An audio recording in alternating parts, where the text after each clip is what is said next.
Gerardo.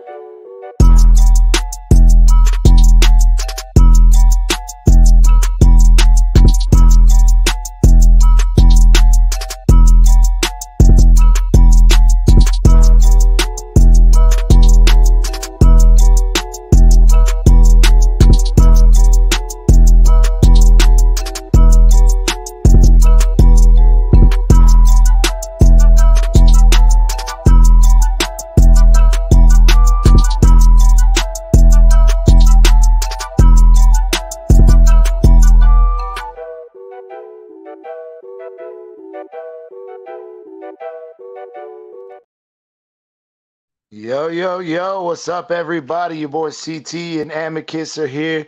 I'm CT from Miami Dolphins Content. We got Amicus from the Bills Mafia Sit Down. We're going to give you guys our reactions. We're opening up the panel here in a second. Hey, draft day 2. Let's go. Let's go. What's up, CT? What's going on, my brother? Listen, we're just in time.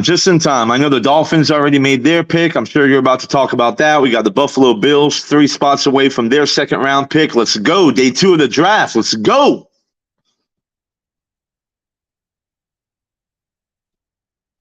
Hell yeah. I don't know why I got that.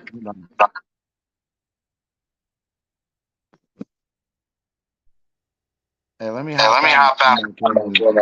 My kiss. I might be lagging too. I'll hop out as well.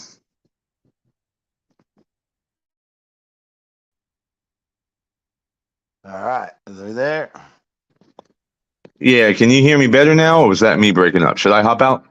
Nah. I don't know. It might be. Yeah, I'm gonna hop out. I'm gonna hop out.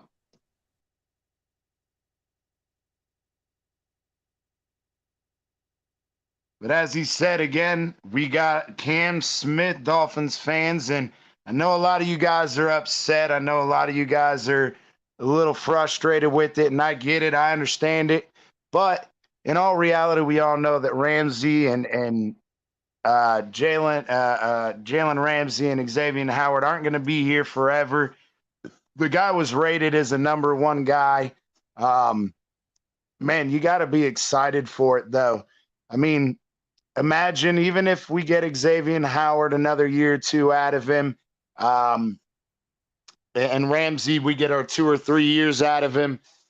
If we have somebody lined up, Trill Williams coming off big injuries, Nick Needham, I think there was a huge need for the pickup in the secondary. I think it was a good idea. I know it's not the sexy pick everybody wanted, a tight end or a wide receiver or running back.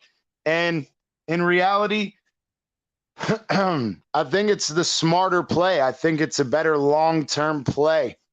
We all know how Gesicki wound up. I mean, we drafted Tanner Connor. We've drafted Hunter Long early in drafts the last 2 years, and that hasn't worked out for us. So I think, hey, not drafting another tight end was a smart decision, and I think it's a good decision to play the long-term game. Vic Fangio coming in and his defense, let's help him continue to help build that defense so that we can continue to improve this team and get farther along to the Super Bowl like we want. Yeah, no, I think it's a great pick for y'all. Like you said, can you hear me good now? Yes, much better. All right, awesome. Yeah, Cam Smith, man, as you know, and I know we've talked about it privately, he is a Gamecock. University of South Carolina. So this guy was slated to be a late first. In fact, a lot of Bills mock drafts, even though I don't think we need corner, they were saying if he actually fell to 27, it would be a decent pickup for us. Well, he fell all the way to 51. And y'all passed on Darnell Washington. And I think the word on the street was that Darnell was getting a lot of Twitter hype and everything, but there's something GMs did not like about this cat. So I think y'all did really good. Cam Smith fell. Y'all picked him up. He's 6'1", 180 pounds. And if you listen to this pre-draft analysis, CT, he's one of the most reliable cover corners in 2023 class. He's smooth with excellent foot speed and fluid hips. He's highly instinctive and frequently gets early jumps on the ball by reading quarterback's eyes. He's a ball hawk with soft hands who elevates well. He's versatile and has experience playing on the boundary, in the slot, or at the safety. This is an all-around great fucking cornerback. It to me that it sounds exactly like the prototypical Vic Fangio. I can play him anywhere I want. If I want to throw him at safety, I can. If I want to throw him at cornerback, hey, if Ramsey and X are starting, he might be the slot corner. He might be the safety along the coverage safety we're looking for instead of Brandon Jones. Allowed Brandon Jones to be that linebacker hybrid. Maybe that's why they didn't go after a linebacker. There could be a possibility of, again, we lost Eric Rowe. He could be a replacement for Eric Rowe. I mean, the possibilities are endless, and it seems like he's got the scheme versatility. And I know from my experience of watching him play and watching my Gamecocks play, yeah, he may be a little on the smaller side, but again, there are a lot of cornerbacks on the smaller side that, like you said, he's ball hawk, he's super aggressive, he has good hands. I like the pick. I mean, I'm excited for it. I like it a lot.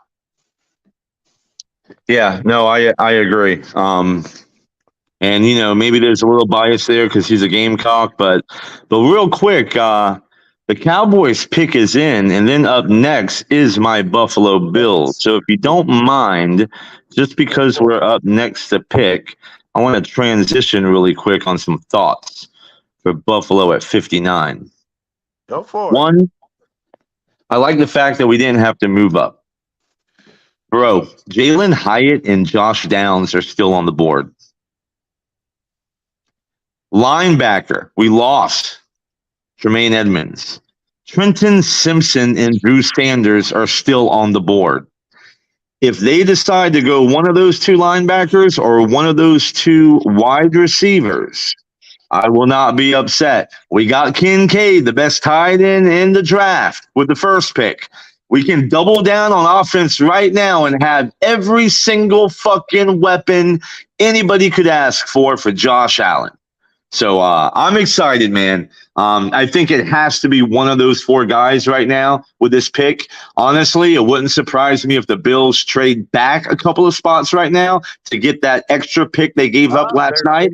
Their pick is in. Their pick is in. They got their guy. Let's see. Oh, man. Hey, now if you guys get a wide receiver and you got all those weapons and he fails, then there ain't no excuse. Bro, if we pick up Josh Downs or Hyatt right now, it's over. I heard Hopkins is still in play too, so if they know something about Hopkins, we might go linebacker right here. I guess we could go offensive line too. I mean, the DeJuan Jones is still on the board.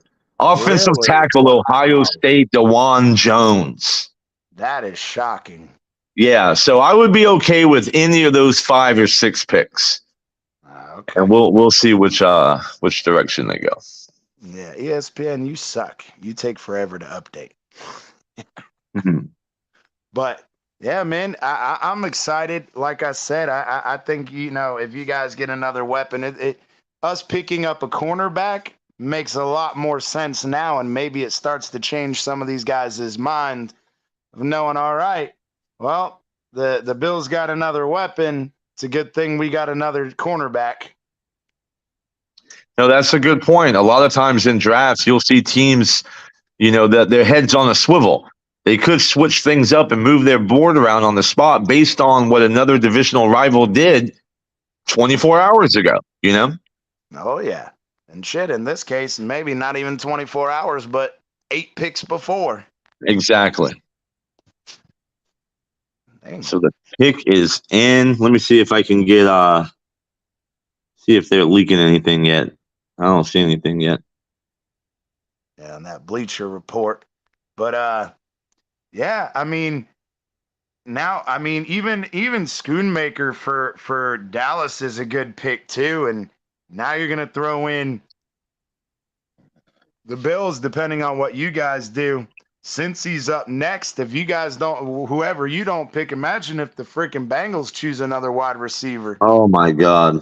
Oh, Jesus. That Well, would be bro, terrible. the Cowboys taking the tight end right there. I mean, the word on the street, everybody was talking about it. They were definitely taking Kincaid yesterday. The Buffalo, I mean, Undisputed and Skip Bayless, they were ranting about it. He was so pissed because he knew Dallas wanted Kincaid, and we swooped him. We swooped in and got him before the Cowboys could pick him up. Oh, yeah. And I mean, hey, Schoonmaker's not a bad pick. I mean, comparatively, he's still one of the top 3 tight ends in the draft. Darnell's still falling. I know, and like Telling you you, said, man. we Yeah. talked about it yesterday. There may be something out there, whether these scouts or these coaches or, whoever interviewed him, maybe he didn't have a very good interview. Maybe they know something we don't. But it was just like with Christian yesterday. I mean, he dropped literally to what, the 30th, 31st pick. So, I mean, these guys know more than we do. So it's interesting to see. I haven't caught in a lot of this second round, but as I'm looking back on it, there's some interesting picks and some interesting positions for sure. The fact that Wow. wow, We it's not the pick I would have made, but looking at it now, I can't be mad because everybody mocked this guy to the Bills in the first round, and we ended up getting him in the second round instead. And it's Osiris Torrance, guard, Florida, a guy that is fully capable of being plug and play right from day one, protecting our boy Josh Allen. I'm not mad at the pick. I'm not mad. Nah, I don't think you can be. I mean, I think that's a solid pick. I know that some people, don't like them taking, offensive linemen early and such. I'm one of those people. And it's not necessarily that I think every team shouldn't. I just don't think our team should, with Greer's ability to evaluate, or our talent, our scouts' ability to evaluate. Damn, it didn't take Cincy no time. Their pick is in already. We'll see what that is coming up here in a minute. But yeah, I think that's a solid pick for you guys. I think that shores up that interior. It allows you guys to give Josh Allen a little bit more time, let him sit in the pocket more, make more reads instead of having to run around all the time. I think that's a solid pickup. Bro, I mean, we didn't have to move up. Like I said, many mock drafts and analysts had Osiris Torrance going to the Bills with the 27th pick, so I cannot be mad at this at all. But I'll tell you, there's still some powerful pieces that haven't, that's fallen down this draft board. So I wonder if this means that Hopkins is still in play for a trade with the Bills. That might be true. The Bengals did take cornerback Demaryius Turner. So that's kind of interesting. DJ Turner, sorry, from Michigan. I mean, he's 5'11", 178 pounds. I mean, I don't know about the 5'11" guys. I think you need at least the 6-foot corner, but at the same time, to each their own. I mean, I'm not super familiar with them. I haven't watched a lot of Michigan games this year, so I can't say one way or the other. But hey, at least they didn't pick up another weapon. Exactly. Which seems like the Chiefs and the Bengals, you're sitting here just saying, hey, please take a defensive tackle or an offensive guard or something like that, right? You just don't want them to keep stacking up these offensive weapons. That's how I look at it. Oh yeah, especially with Jamar Chase over there. We don't need nobody else to have to contend with on that team. I mean, come on. Exactly. I'm still processing this Torrance pick. High and downs have fallen this far. I think that's kind of a shock to me too. We thought last night, once the top wide receivers went and they had that little run, I thought a lot more of them were going to go. Yeah, well, it goes to what we were talking about before, which is a lot of these guys that we thought were first round grades. The pros don't think that. And I think Hyatt and Downs are proof of that. I don't know what they're looking at. I'll tell you right now. You watch Josh Downs tape, and you're like, that fucking guy. I gotta have him. He's just explosive. He's dynamic. So I don't know, man. It would be nice to be in the minds of these scouts and like for them to tell us what they see that we can't see. Because all I see is a badass playmaker, and I'm shocked that he's still on the board. Absolutely. And you think about it, we talked about it last night, seeing 5 tackles taken in the first fucking 20 picks. That was a shock. We did not expect that.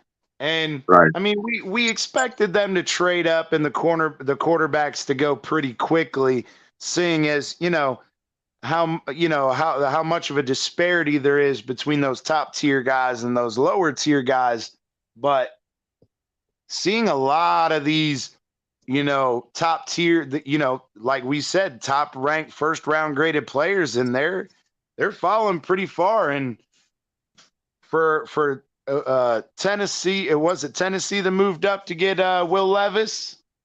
Yeah. And last night we were saying how Tennessee should have taken him in the first round, and we were shocked when they didn't. But hey, when they can get him in the second round and still get your guy, I mean, you can't argue with that. Exactly. Another thought on this Torrance, like as you're talking, I'm just like the wheels are turning, I'm processing, and I'm liking it more and more. But Drew Sanders and Trent Simpson were on the board, and we lost our linebacker, bro. You would think like this is the perfect spot. You got to get a fucking linebacker, and we didn't. So that, what that tells me? That tells me McDermott plans on using Taylor Rapp, the safety we got in free agency, and playing more big nickel and a lot more dime defense. That clearly is what that means. Or they truly, truly believe our third round pick last year, Terrell Bernard, who never got on the field hardly, is going to take that next step. But I mean, that's a big deal, because everybody was like, we got to go linebacker. Well, we didn't. And there's a reason that we didn't. Yeah, and I agree. It's just the same way for the Dolphins. We had Channing Tindall last year, and we also picked Cameron Good up, and neither of them played. Well, Cameron Good had 2 or 3 snaps, and Tindall had 2 or 3 snaps, but essentially they didn't see the field. And that's where I think a lot of people are expecting us to try to bring in another inside linebacker in this draft. What's going on, Green Rat? Oh, shit, I never dropped the link. Nobody can come up when I can't drop the link. Drop the link. Bring that Showtime guy up here. Showtime, Green Rat. It's motherfucking Showtime. Let's go. But I agree. I think, it's the same thing. Like I was saying, though, I think people are expecting, the Dolphins to draft an inside linebacker at some point in this draft. But it's almost very reminiscent, like I said earlier, of the tight end situation where we've already spent a lot of capital, with Tanner Conner and Hunter Long, and now with the linebackers, we've invested in and Tindall, and they haven't played. So it's almost like, why are you going to waste that pick again on another guy? Are you going to let these other guys develop, or are you just throwing picks away like they don't matter? You know what I mean? Yeah, check this out, man. The Jaguars, with the 61st pick, just took Brenton Strange, tight end from Penn State. Now, I'm no draft expert. I know the top guys. I've never even heard of this fucking guy. I can't even recall where I saw him in a mock. And And that tells me that there's some serious tape or something seriously going on with Darnell Washington. Like everybody, bro, that's all we heard. That's all you heard in your fan base. Darnell Washington. But he's fallen. And this fucking guy goes before him. There's something going on. Yeah, bro. He only had 32 receptions, 362 yards, and 5 touchdowns last year. That's not very productive compared to Darnell, let alone some of these other guys. I mean, I don't know. I don't know what's going on with Darnell, but that he definitely seems to be on the slippery slope for sure. Yeah.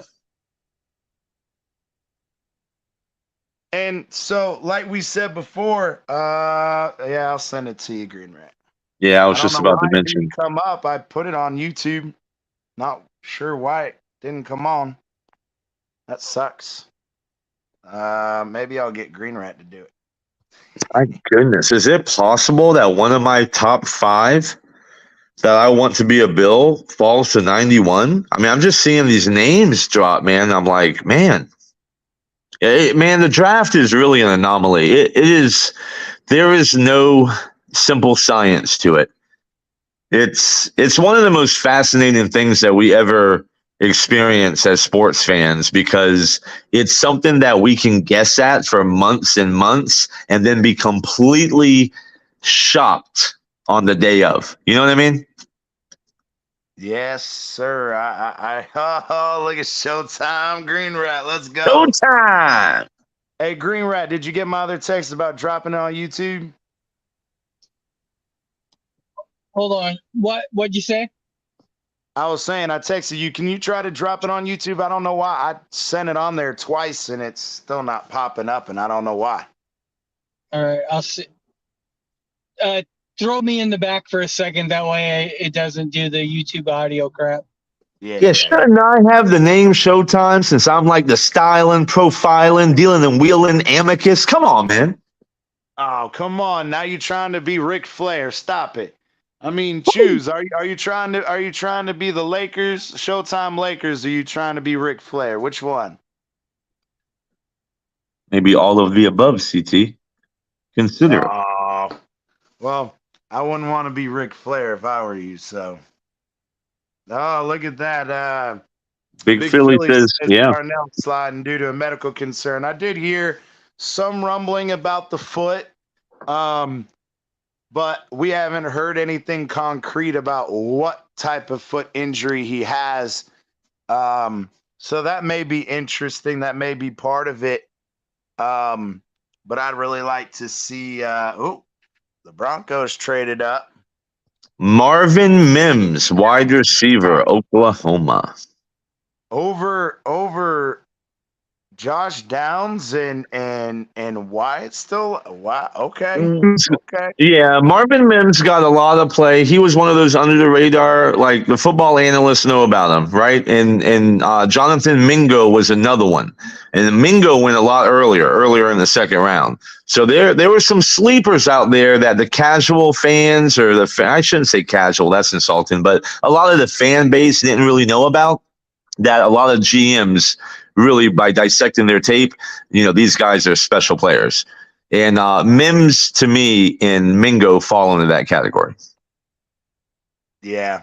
And I think Cedric Tillman was another good one at Tennessee. I remember when the Gamecocks beat Tennessee, the guy was freaking running all over us.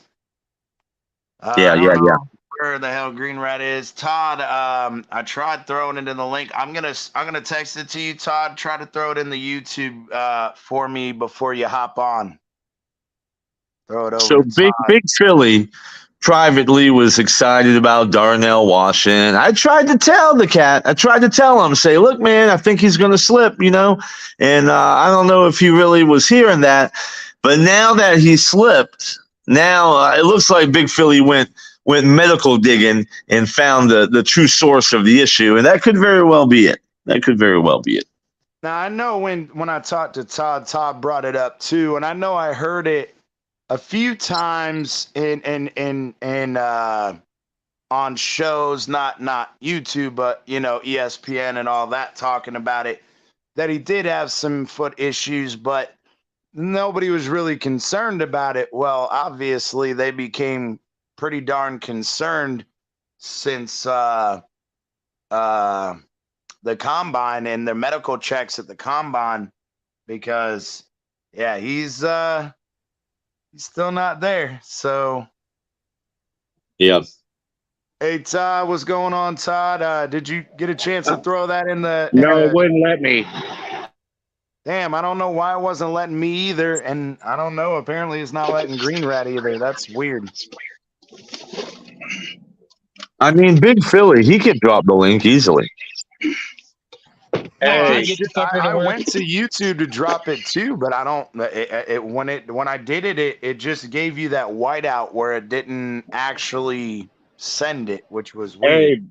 Hey, Bleacher Report brought up something interesting. Y'all remember Kareem Jackson in Denver? Mm-hmm. Yeah. The safety? Mm-hmm. Well, they're saying Cam Smith is that type of player and could be switched to safety for the too high safety. Well, it's funny you say that. Oh, go ahead. I'm sorry. And that's the perfect Fangio player, the way he plays and the way that was their comp for him was Kareem Jackson. I was just saying. Yeah, it's funny you say that because CT and I were talking about that very thing when we were looking at his draft analysis. It was showing how well versatile he is and the ability to play safety as well. So I was telling CT that Cam Smith was mocked late first to a lot of teams, including the Bills, on mini mocks. So the fact that he fell to y'all to 51, I mean, bro, this is a good pick. I hate the fucking Dolphins, but it's a good pick. All the experts are saying it's an A+. Absolutely. But listen, man, I've been on a couple of panels in the past hour. Everyone hates the fucking pick, but it's a good pick. I heard another show too that absolutely hated it. They hate it. Yeah. Like I said, though, before you there's- guys hopped on, when we were talking about it, my thing is, again, being an alumni, I love my Gamecocks, and I know I'm a little bit biased, but at the same time, the guy's super aggressive. He's a ball hawk. And again, we know that Xavier Howard and Jalen Ramsey aren't going to be here forever. And at some point, you have to get to where you're looking long term. And I got to give Greer some credit because it's not the sexy pick. It's not the sexy wide receiver or the tight end. But at the same time, or the linebacker. Well, he looked like a sure tackler though too. Oh no, he is absolutely. Real quick, did you hear the draft analysis on him, Todd? No, I did not. If you don't mind, I'm gonna read it one more time, CT. Hell yeah. Okay, he's 6'1", 180 pounds. Like I said, I know that he was mocked on many mock drafts to even the Bills late first, right? So here's the analysis. Smith is one of the most reliable cover corners in the whole 2023 class. He's smooth with excellent foot speed and fluid hips. He's highly instinctive and frequently gets early jumps on the ball by reading quarterback's eyes. He's a ball hawk with soft hands who elevates well. He's versatile and has experience playing on the boundary, in the slot, or at safety. Bro, y'all hit a home run with this one. Dude, that's a steal. That's a steal at 51. Absolutely. EM Baller said this. People who evaluated Cam Smith like it or love it. Dolphins fans that didn't evaluate him hate it. And I agree. Well, because everybody was high on Darnell, but let me ask you a question. Well, I heard what happened with Darnell. Okay, well, I was about to ask you, before you say that, have you ever heard of a guy named Brenton Strange? Yes. Okay. Many haven't, because he's a tight end from Penn State. Yeah, and he went before Darnell Washington. So there's a reason why this cat's dropping. There's the main reason. So he's already had foot surgery on one foot. Then he broke the same ankle the next year at college. And now they're saying he broke the same foot again and might need another surgery. And it's something that keeps reoccurring. And they're saying it's a major red flag with his size. There you go. Then you dodged the bullet.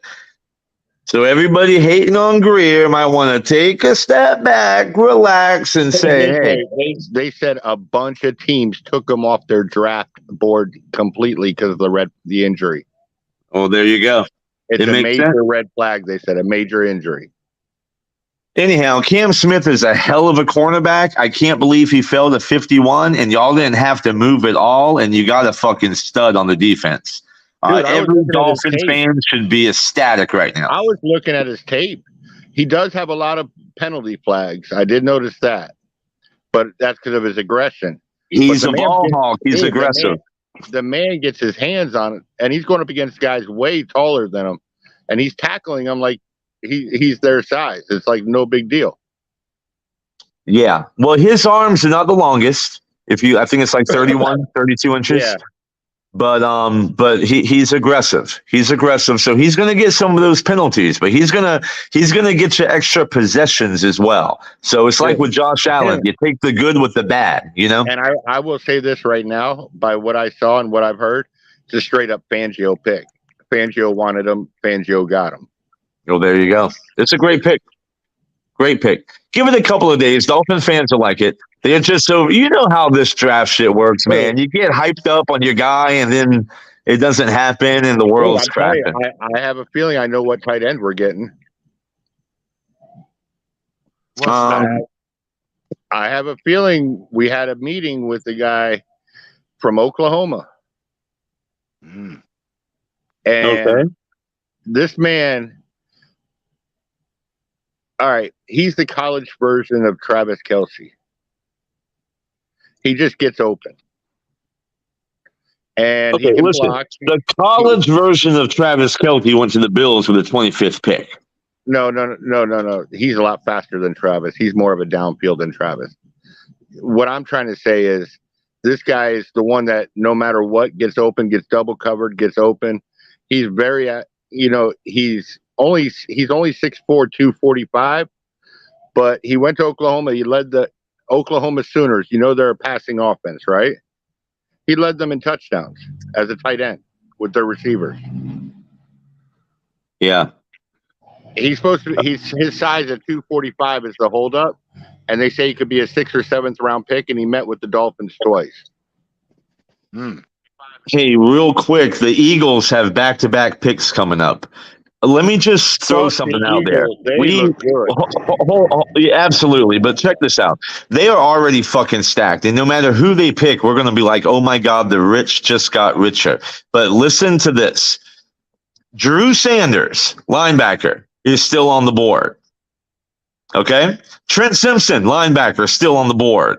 All right? Jalen Hyatt, wide receiver, still on the fucking board. Josh Downs, still on the board. Hey, do they really need a linebacker? I mean, like you have every the way that defensive front is. You have every position, bro. It's all filled. It's all filled. They're just fucking grabbing depth. Like Jalen Hyatt is your depth wide receiver. Are you fucking kidding me? They got 2 picks now. Over the last 3 years, our GM sucked compared to Roseman. Dude, Roseman has that team stacked. Yeah, Ian Baller, I agree. I hate the fucking Dolphins, as you well know, or you should know. I'm a Bills fan, but I love the pick. And I'm a Gamecocks fan, so I'm a little biased, but Cam Smith can ball. He's a baller. He's just like you, Ian. He's a motherfucking baller.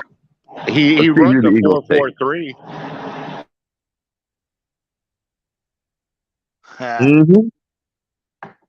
I agree. Like I said, I'm at the position I feel like anyway, when it comes to Philly and guys like Kansas City and stuff you see that their GMs have built things in a certain way and you see their direction. You don't necessarily agree with them, but you see their direction.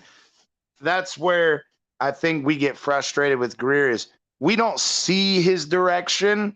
And then on top of that, he still has head scratching moves.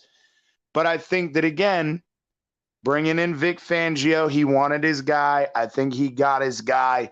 You know, the one thing that Greer's known as is the facilitator. He has no backbone. He doesn't go, no, I don't like that guy. I think this guy would be a better fit. He just goes out and gets people what they want. Now, if Tucker Kraft falls to 84, I could see that being a pick. Tucker Kraft is who? Tight end. Okay.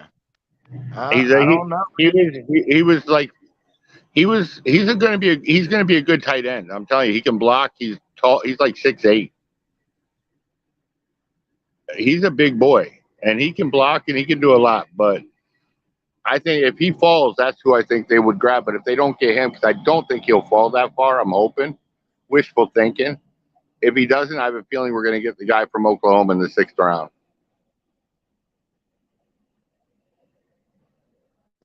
We shall see. Both picks are in, and well, of course, they both picked real quick. Yeah, they're definitely. They're just looking at who's number 1 on the board, because we don't have any needs to fill. Let's just pick who's the top 2 on the damn board. Well, they didn't take either of the 4.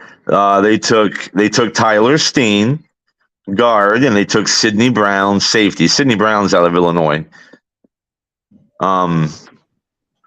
So these are just depth players, man. They're filling their bench. Sidney Brown would start on most teams. They're going to fill their fucking bench. Dude, that defensive line, though, is going to be sick. They got the guy from Georgia last year. I can't think of his name. Jordan something. Hey, everybody, we just dropped the link. So I'll hop on up and let's talk some draft. If you ain't afraid. Amicus. They got that guy Jordan from last year from Georgia, remember? The highly touted defensive tackle. Yep.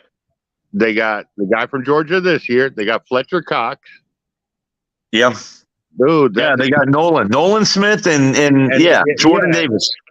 Jordan Davis. And then, that was last year, Jordan Davis. Right. This year they got the guy. Who's the guy from Georgia again? Nolan Smith. No, not Nolan Smith. But who was the 10th the 10th pick that they got? The fucking the other Georgia defensive tackle, the guy who had all that. Jalen Carter, the guy who fell. He fell. Yeah, Jalen Carter, Nolan Smith, Jordan Davis, and Fletcher Cox. Bro. Dude. That's not even right. That's not even fair. No, it's not. It's not. Well, nobody's running the fucking ball. Okay? You better have a passing offense. The Eagles will be in the Super Bowl again, and the only team that can beat them are passing offensive teams like the Bengals, the Bills. Honestly, I'll throw the Dolphins in there because of your wide receivers. I just don't think Tua can do it. And also the Chiefs. That's it. Yeah, man, but you look at that. I mean, even them picking up Brown, another safety, bro, they're stacking that fucking defense, dude. They're stacking it. Bro, Sidney Brown can start on over half the fucking NFL teams right now. Let's go. He's going to ride the fucking bench. They picked a bench player in the 2nd round. How's it going, CT? What's up? Let's go, Squiddy. What do you think about this? Hey, you already know I'm fired up that we got, I thought we got the best cornerback in the draft, bro. That's what I was texting you, Yeah. That's just because, we were beating up on his Gators with him. So he thinks that he's a good quarterback. I'm telling you, Philadelphia is the team to beat right now. Okay, the Broncos just got a really, really good linebacker with a lot of upside. To me, he had the most upside in the draft. Drew Sanders. No. Simpson has a lot of upside too, but Drew Sanders. Broncos got Drew Sanders. I'm not worried about linebackers right now. I just want to improve my damn O-line or tight end room right now. I agree. I think with this, though, like I said yesterday, I didn't want to move up into the 1st or in the 2nd and take an O-lineman, but I think I would be comfortable in the 3rd round getting one of these O-linemen. Hey, Hey, be team, honest. real quick, man. Cam Smith just went live on Instagram. Just for anyone that's wondering, bro. Oh shit. We'll have to do a review of that as soon as the draft's over. We might have to go and look at But- that Instagram. But seriously though, you know, I don't know who's going to fall to 84, but I honestly, the sneaky good draft right now is the Detroit Lions. I don't know, man. After that Gibbs, bro, it's hard for me to think that based on that pick alone, you already It wasn't reached. that pick alone. It wasn't that pick alone. They got Jack, that linebacker. Jack Campbell. Yeah, Well, they reached for Jack Campbell too, which They got Laporta. But Then here's the thing. And Here's then the thing with that. Wait, hold up. Who was the last pick by the Lions? They got Laporta, and then they traded up and got another player. just give me 1 second. I'm pulling it up.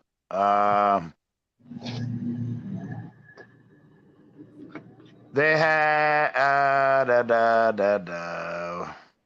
Why is it not fucking doing it? I clicked fucking Lions. Show me all of their picks. Thank you.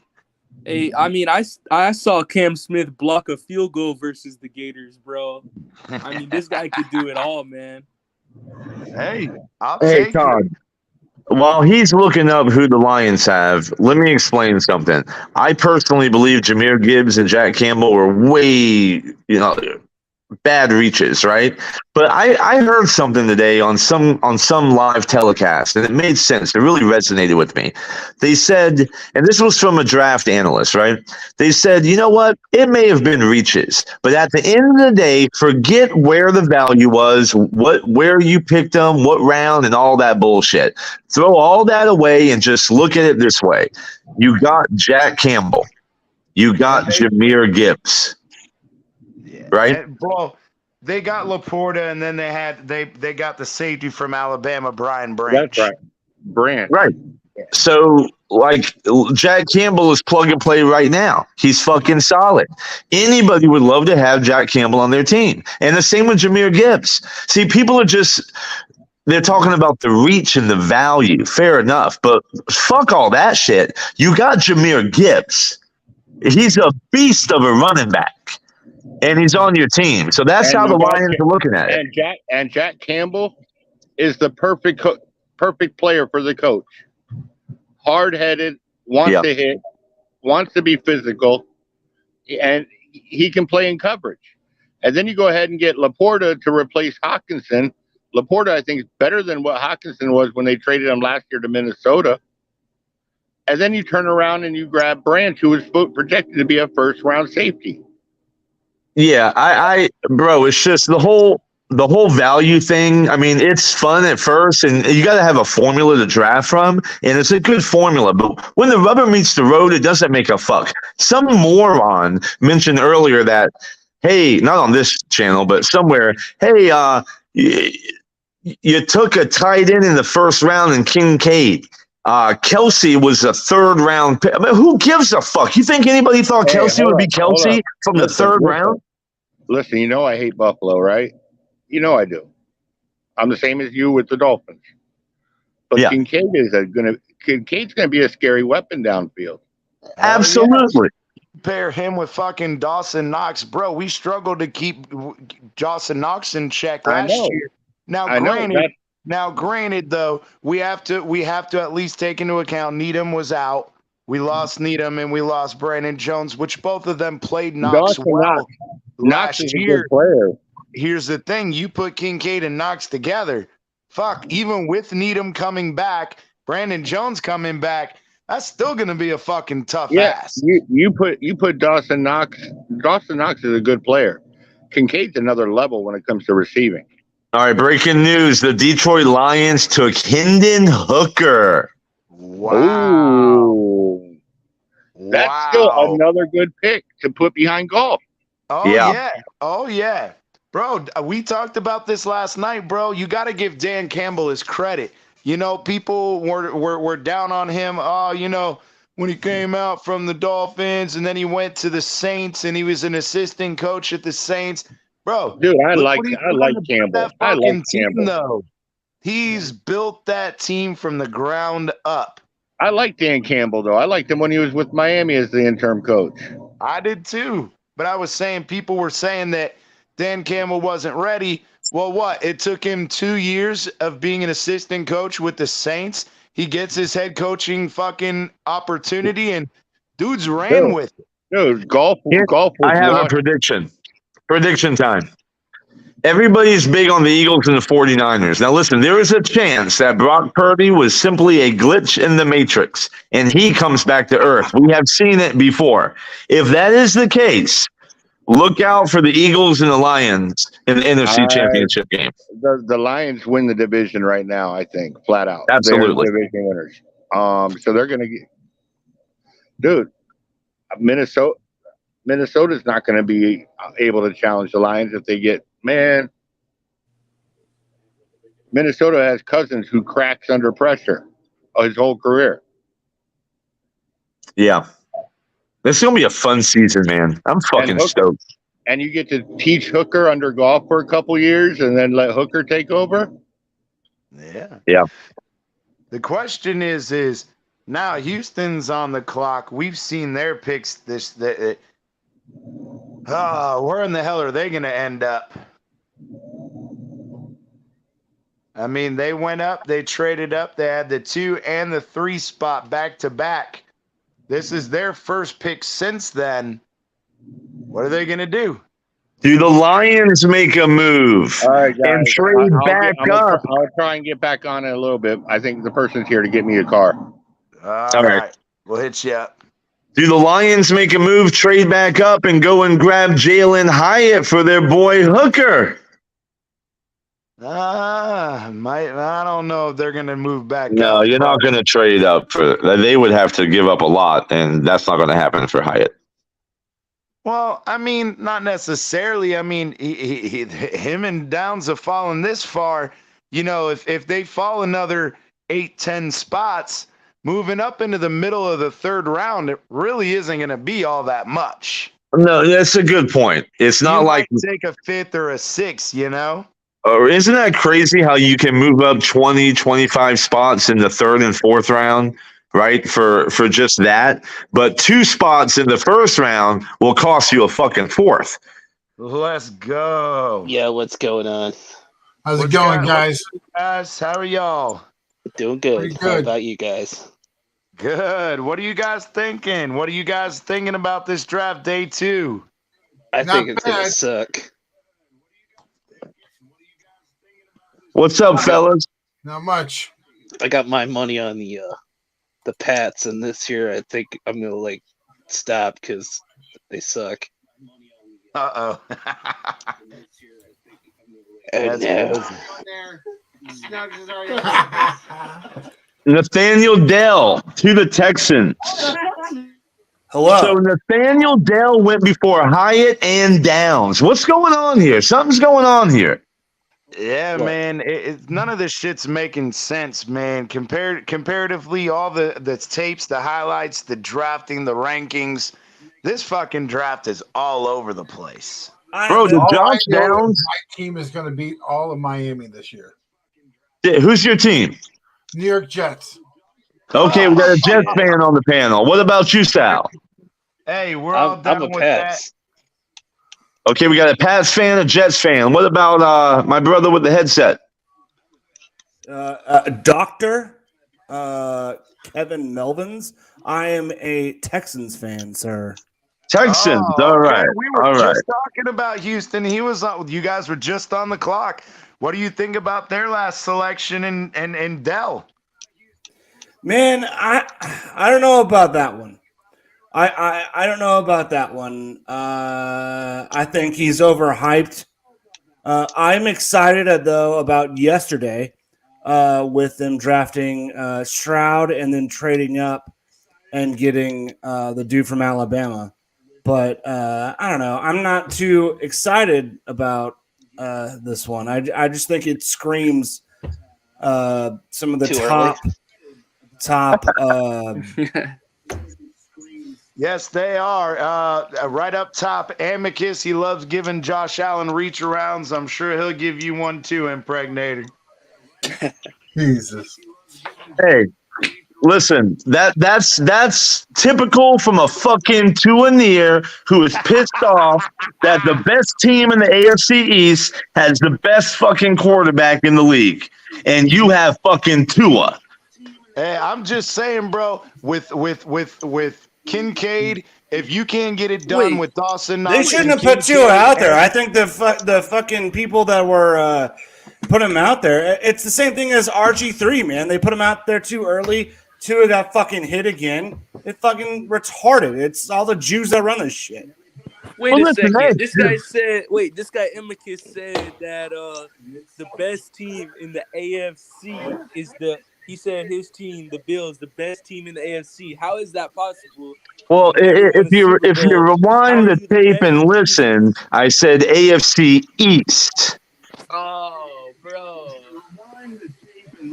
Because we have the Tua on the panel, and he likes to make jokes about Josh Allen because he's pissed off that he has a fucking quarterback that's never available and can't look over the offensive lineman. And that's funny because for the guy who's never available and can't look over the offensive lineman, still led the fucking league in passing percentage. CT, we can't do this right now. It's draft night. This is for another episode. Well, everything's going to be different this year now with Aaron Rodgers in the mix. I mean, I will give you credit. Aaron Rodgers absolutely gives you guys a better chance than Zach Wilson. However, you still have no weapons around Aaron Rodgers. That defense is great. You have a great coach in Saleh, but that offense leaves a lot to be desired. And I'll tell you this. If Aaron Rodgers was bitching that Devontae Adams and Robert Tonyan and Randall Cobb wasn't enough for him, I can sure as fuck tell you he's going to say the Jets don't have enough for him either. Take it to the blacks in New York to steal a white guy. You know what I'm saying? Oh, my God. Bro, we're going to sweep the Jets and the Bills this year, man. Yeah, the Bills have no defense. They're shit with defense. So they're definitely not going to win it. Oh shit, we got a new guy in. Welcome. We got another Bears. We got a Bears fan in here now. Oh Hell no, yeah. Chicago. Fuck Listen, Chicago. I'm glad that Aaron Rodgers is gonna get his comeuppance. He's going to a state where they wanted vaccinations. Listen, he was against vaccinations, and now he's going where he needs to probably get one. Listen, Kev. Well, you're a doctor. You're a doctor. You're a vaccine guy, right? Yeah, I'm a doctor. I mean, vaccines are great. Man, hey, let's go. If you guys haven't, like and subscribe to the channel. You guys can see us when we're coming on. Like I said, you're on Network. We talk a lot of stuff. We do basketball. We do baseball. Hey, I wasn't down for this gay shit. So. You guys do any hockey? Yeah, what do you think about the Bears pick with? How about the Stars, man? All right, hey! We can't be talking over everybody. Let each other talk. Anna, what is this? The ministry? Goddamn. No, we just fucking we don't want other things where again everybody yells over each other and then you can't hear nobody. That's all. It's just trying to fucking you can doctor. I got a question for Kev real quick. What do you think about the Bears pickup with Gervin Dexter today?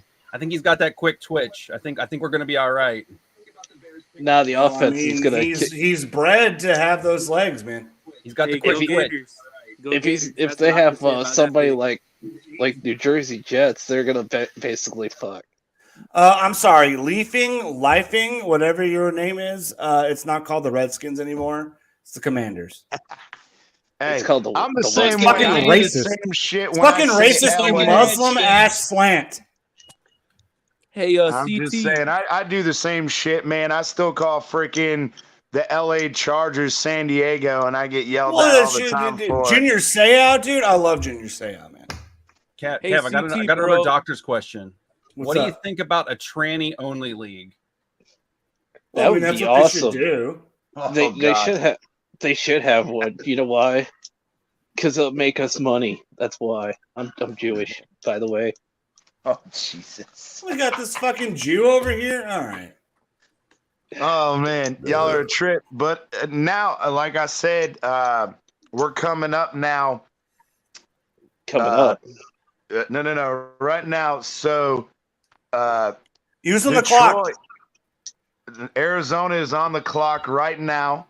The previous pick, the Saints fucking took Kendra Miller, running back. That's not bad. They're doing good on their end.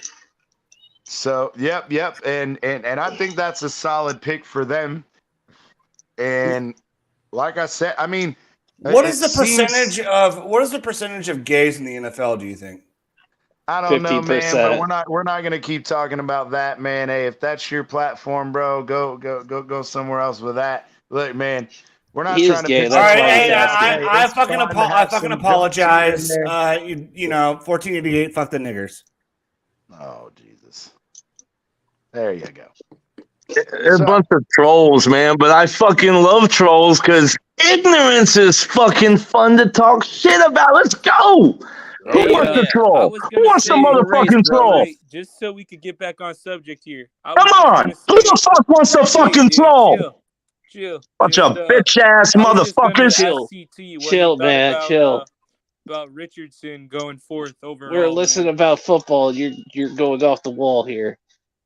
Yeah, that dude was tripping out, bro. I don't know what his problem was, but that was very disrespectful. And I just want to say, he's gonna go to hell. I do not. And he's gonna die. I'm not. Yeah, my thing is listen, on this channel, bro, we're all about jokes and whatever, and that's fine. But when you're to that point, yeah, that's a bit much. That's a bit much. But anyways, what do you guys think about freaking Anthony Richardson from Gators going fourth overall? Because he's gonna make us look retarded. You think it's terrible? Yeah, it's terrible. He only played 13 games in college. Yeah, he has bad film, but they're going off potential. Unlike Will Levis, that dude was in college for 4 years, bro. So he made the mistakes multiple years in a row. Richardson only played a few games. They should fire his ass for fucking up. Look at Arizona. Arizona selected Garrett Williams. That's a good pick. That's a solid pick too. You think Tom Brady's going to come back for another term? Well, Arizona should have got their pick taken away for freaking what's it called? For whatever it was called, whatever we did apparently to get our allegations or fucking whatever it's called. Hey, I gotta ask you. Shit taken away. They did the same shit. Hey, I gotta ask you. You think Tom Brady's going to come back for the season? No, hell no. Already came back. No. I think again, and I've said this multiple times. And it came out and it was confirmed that the whole argument between him and Giselle was he was going to spend more time with the kids, be more involved in their school shit, whatever. And he retired. I heard he doesn't have his. He's going to have a 50-50 custody because of what he did. Oh yeah, but the thing is in his case though. Here's the thing though. When you got that much fucking money, it really doesn't matter, right? Bro, you could go pick up your kids. You can fly he hated planes, the Jews, you can do all kinds of crazy shit. You know what I mean? He hated the Jews, right? I don't know, but I'm not gonna get into that bullshit. Like I was said, so if mad. you want to make a joke here and there, that's fine. But damn, I was so mad when he said he hated Jews. I was like, what? I wanted to go in there. I wanted to pound the shit out of him. Hey, could I freaking say to Amicus, man, the Bills fan, I just want to say that 2-point conversion in that game in Buffalo when it was snowing, and they reviewed it during commercial break and said that Josh Allen crossed the line. He crossed the line. Said it didn't. That was straight bullshit. Bro, the ball was still in his fucking hands. It didn't move. All it has to do is cross the little front of the line. It was clear as day. There wasn't enough footage to overturn the play, and usually they stick to the call on the field. They only didn't stick to the call because it was a scam, bro. All right, this is boring. Yeah, bro, here's the thing, man. Here's the thing. It's a fucking still shot, and the ball's still in his hands. It is what it is. That's an easy call. Yeah, see, my thing is I get that, but I'm at the point where I don't care about all these little things. Like, it's the same thing of everybody saying, oh, you lose by this and that. Man, you got to stop giving the fucking other team the opportunity to win. I You know, got to but I put it got out of so their mad fucking when reach. they said it was a 2-point conversion. I thought we were going to win. No, and I agree, but like I said, I get it, like the Heat and everything. You got close games and whatever, and you don't want bad calls ruining close games. I get that argument. But at the same time, when are you going to put the onus on yourself to allowing a team to be close enough for you to get fucked by that one last call? That's where, you know what I mean? Yeah, no, I hear you. Just sucks. It does. And that's part of, the refs and the whole thing of, the NFL not paying their refs as full-time employees. So these guys, they don't really give a shit. You know what I mean? Like, they're here just to do what they need to do. They're not trying to be out here, trying to be perfect all the time. They're like, fuck it, I don't give a shit. Yeah. Cleveland took Cedric Tillman, wide receiver, Tennessee. Yep. Yeah, but it says he missed 7 games this year with injury for Tennessee. Hey, I mean, which is fine. I mean, hey, I didn't draft him, so I don't give a shit. That's true. Just I like, mean, hey, when the Bills decide to take a quarterback in the 5th or 6th round, I won't give a shit. Yeah, right. I was happy when the Bills took that punter from friggin' that got in trouble because they didn't even get nothing out of the pick. Yep, and I brought that up to Amicus the other day. Let him, draft another punter or long snapper who won't play it down for him. But we can't talk either because, I mean, bro, we drafted Deion Jordan and he played 2 games for us in 3 years before we had to let him go, and then Seattle freaking picked him up and he played a full year for Seattle and they got suspended again.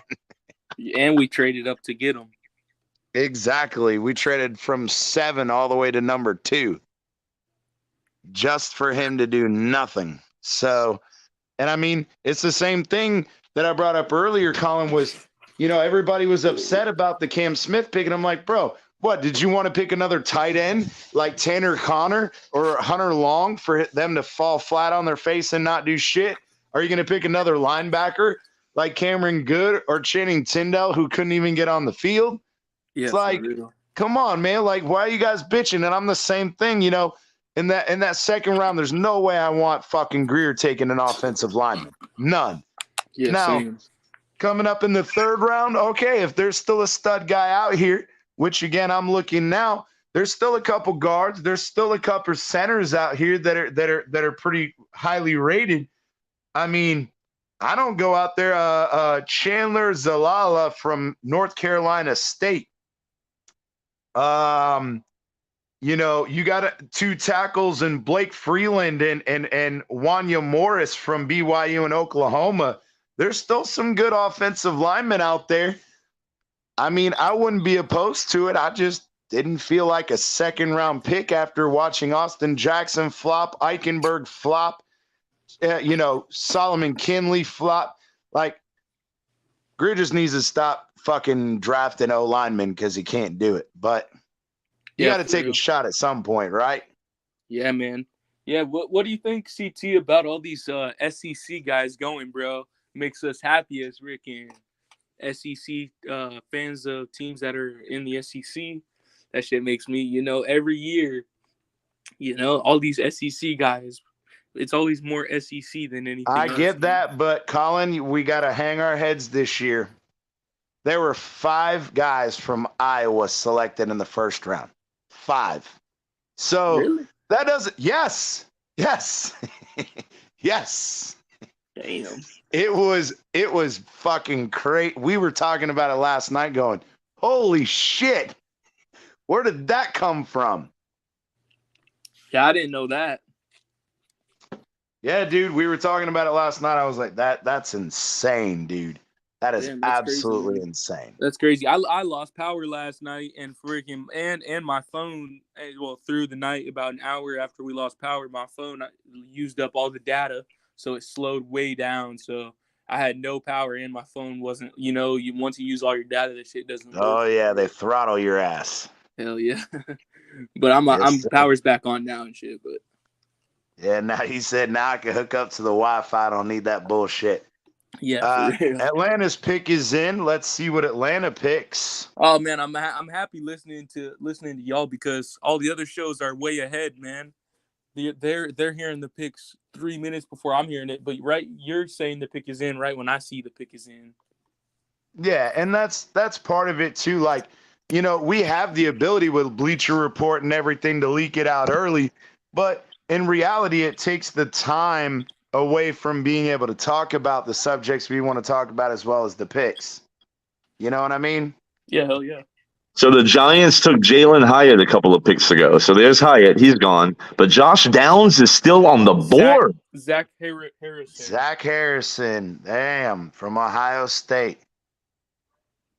That's a pretty bad grade there at a 70. That's a fucking C- on a fucking third round pick. That's no bueno.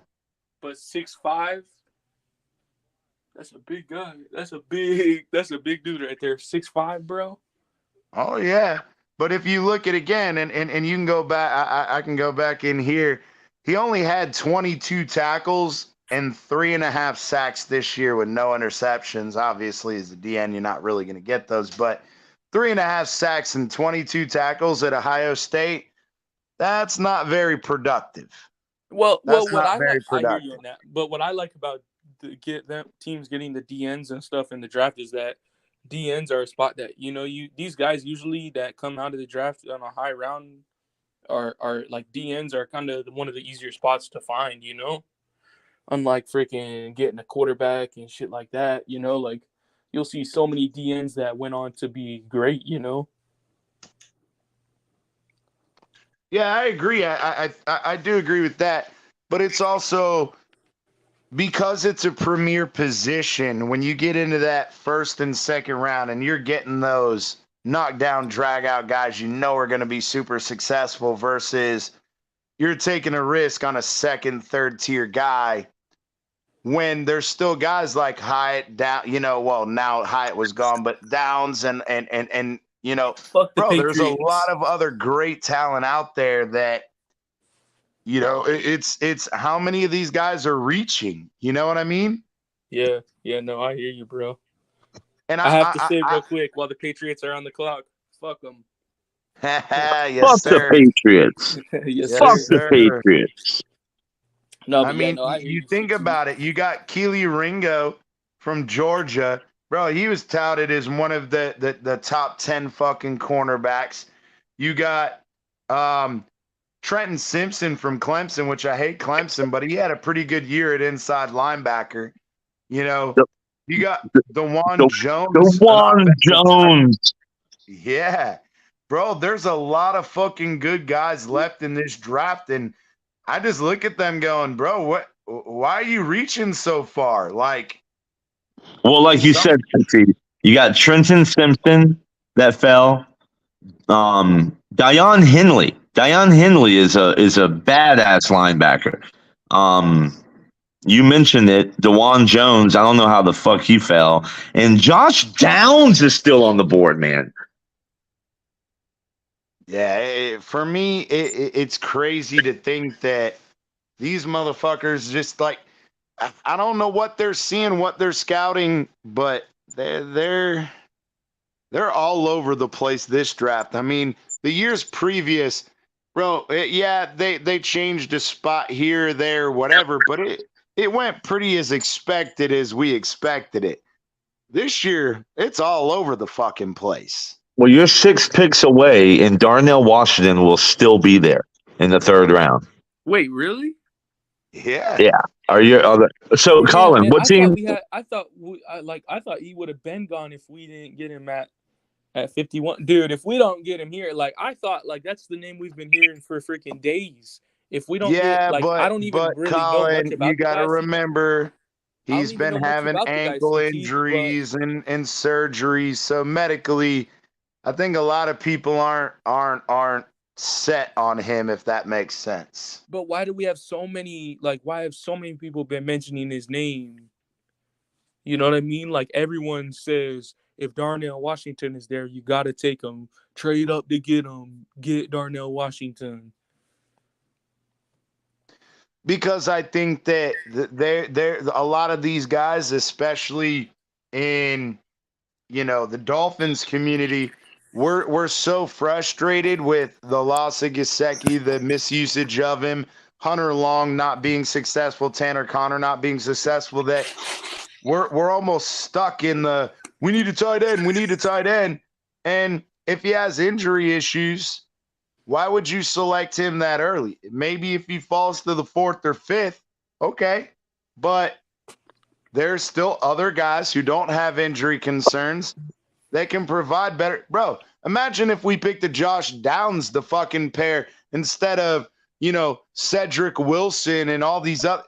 I mean, there's much more talent left on the board. I'm not trying to peg myself. You know what I mean? Well, Tucker Kraft just went. That was another tight end Dolphins liked. He's gone to the Green Bay Packers. And again, if Tucker Kraft's getting taken before Darnell Washington, again, why? What's there? Obviously, these teams are highly concerned about his ankle injuries, and I would be too. Because I didn't know enough about him when Todd came up and said that they had said that he had three ankle injuries on the same foot. Yeah, I'd be concerned too. Well, these scouting teams, man, they get like the full medical report, right? And not everything is leaked to the public. So, listen, y'all are 5 picks away. There it is, Josh there Downs. It is. Fucking Son of MVP. Josh Downs, fucking son of a bitch. All right. Well, the Colts that's a hell of a pick for the Colts. Man, hell of a pick. If he was still there at Miami's choice, I would have been fucking screaming for him. Why did we want a wide receiver though? CT? Because fucking Cedric Wilson can't do shit. Bro, I feel like we got to give him one more year because remember he was coming. We got him before we thought we were getting Tyreek. So, and I agree with that, but here's the thing: I don't think he fit well in the system because Cedric doesn't block the same way that a Sherfield does, right? He doesn't block the same way a Craycraft does, right? And really, what we used him for was Tyreek on the go route, Waddle on the post, and then had Cedric Wilson run a crosser underneath. Bro, I didn't pay a guy $6 million a year to run crossers every fucking play. Yeah, that's true. That was my issue with that. Yeah, well, hey, we saw at the end of the year, didn't he have that big punt return? So he looked promising towards the end. I mean, I get that if you want to keep it, but are you going to pay strictly a punt returner $6 million a year? Hell no. Hell no. In a quick, unrelated topic, just because I know the Miami fans are following the Florida Panthers in hockey against the greatest team ever assembled in NHL history, down 3-2 in the series, it is tied 5-5 late in the third.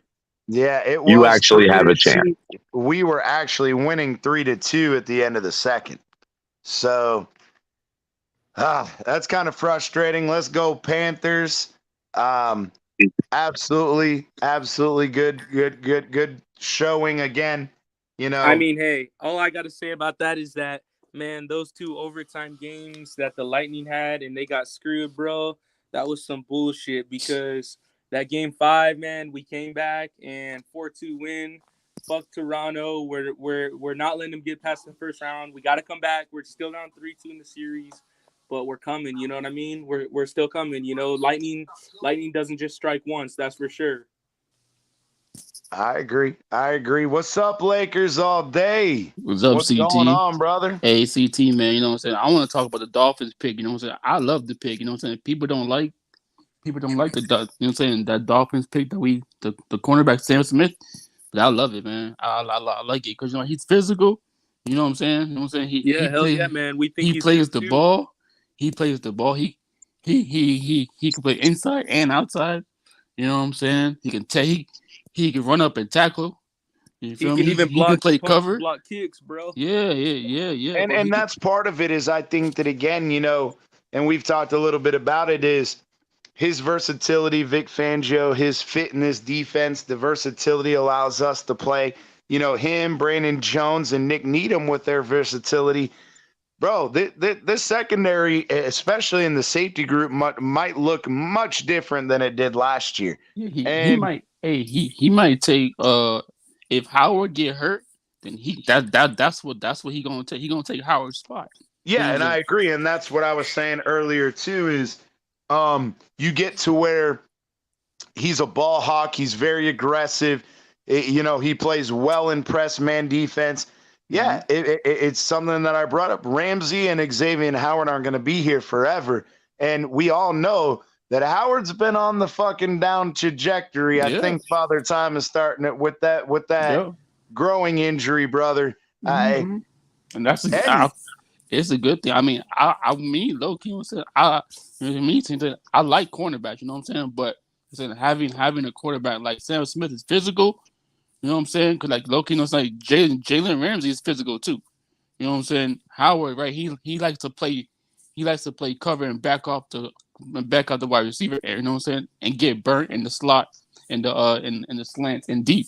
You feel me? Oh, yeah. If you know what I'm saying? That's only when it's growing, bro. And that's the growing injury because again, and I said this earlier earlier this year when he had the growing injury again is.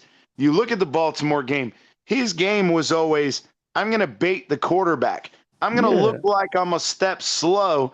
And then as soon as you throw that ball, bitch, I'm going to fucking turn on the afterburners and I'm going to intercept it. The problem is you got the growing injury and you don't have the same fucking initial speed or that burst to then go and make that interception. Mm-hmm. I mean, I love it. I love this pick. I don't know what we're going to do at 84. But let's see what happens. Yeah, absolutely. And again, I agree with Big Philly. I do think this is X's last year. We might be able to get one more out of him, but even then, I think that's pushing it. No, I think he's done. After this year, I think he's done because you know what I'm saying. Like, if he gets hurt, right? Let's say let's say that he gets hurt in training camp, or look, he gets a first game. You know what I'm saying? He might be done. His whole career might be done. And I agree with that as far as the playing point. But I do think that he brings a presence, especially with Trill Williams, who came injured. I think that he's a great fucking a leader in the locker room, and I think that would be good for us. Even if he doesn't necessarily get injured, his fucking contract is fully guaranteed. So we're not going to cut him, right? At least this year, right?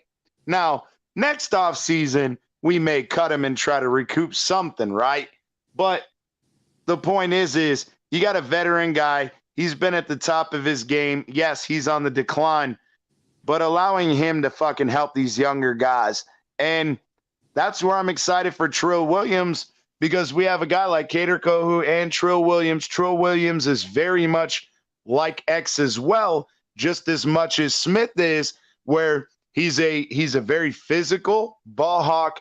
He's got the speed, he's got the size. The thing is Trill Williams couldn't stay healthy. Now, if Cam Smith comes in and stays healthy and Trill Williams can stay healthy, guess what? Now you got the two replacements for Ramsey and X in 2 or 3 years. So it's like I brought up earlier is people don't like the cornerback pick because it's not the sexy pick. It's not the wide receiver. It's not the tight end. It's not the playmaker. You get what I'm saying? Whereas Greer is thinking long term.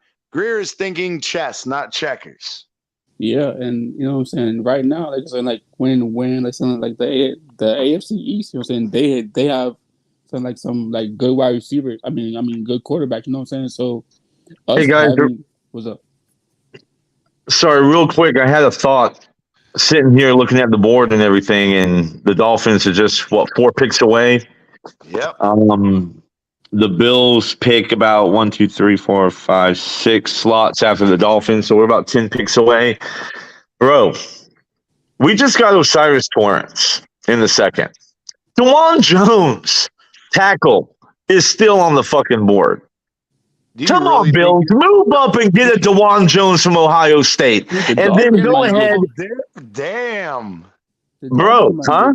The Dolphins might get him. I said, you never. I said, you think you're gonna double dip on offensive line? You're gonna get a fucking guard and a tackle? Well, here's the thing, bro. We would have Pro Bowler Deion Dawkins, McGovern from the Cowboys, who we picked up to play left guard, Mitch Morris center, Osiris Torrance now plays right guard, and fucking DeJuan Jones at right tackle. You might say we're a top 5 offensive line in the fucking league. Y'all boys need to get up here, damn it. You and Turbo. That was crazy. I'm just saying, bro, you put an offensive line like that with Josh Allen, and now he's got his weapons, Diggs and Kincaid. I'm telling you, man, Bills, make the move and get the tackle, and let's go. But this is what you were saying, Lakers all day, is I agree, and I brought it up earlier too, is getting another cornerback, knowing, again, the Bills got Kincaid. We already had issues with Knox last year when Needham and Brandon Jones were injured. It's a forward-thinking pick because, you know, we have these teams that we're going to play, whether it's Buffalo, whether it's Philadelphia in the Super Bowl, whether it's Kansas City in the AFC Championship. The Jets. The Jets. The Jets have Aaron Rodgers, bro. But yeah, they don't, like they Aaron don't have Rodgers, any Aaron Rodgers loves to throw the ball. You know what I'm saying? He likes to throw the ball. And I agree with that. But he also bitched when he had Devontae Adams, fucking Randall Cobb, and fucking son of a bitch. What was Robert Tonyan? And that wasn't enough for him. Well, the Jets have nowhere near the talent as Devontae Adams, Randall Cobb, and Robert Tonyan, nor Lindsley, nor fucking their running back at the time. If that wasn't enough for Aaron Rodgers to win, the fucking Jets offense is not enough to win either. We'll see, man. I mean, let's see what happens. I mean, shoot, if the Dolphins get like another defensive player, I don't know. That would be funny. I mean, I don't think that would be funny. That's something that I brought up and people called me crazy. I feel like maybe we do, because here's why. We got Vic Fangio coming in. Mike McDaniel has this offense. We have the ability to bring in other guys, say, it's a second year for Mike McDaniel. We brought it. We still have Cedric Wilson on the team. We still have other weapons. We brought back Mostert. We brought back Jeff Wilson Jr. We brought back Gaskin. I think that maybe Mike McDaniel says, hey, Fangio, I promised you when you took this job, you could have who you wanted and build your defense. Well, here's your chance. Build your defense, right?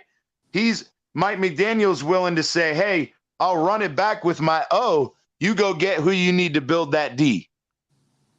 Yeah, I mean, Mike McDaniel, he didn't look happy when they showed him in the room with Greer. He didn't look happy. He looked mad. So, hey, Dolphins are about to be on the clock. Yep, they're the next pick right now. Wow. Bro, the DNs are going crazy here in the second round. Yeah, Dobby.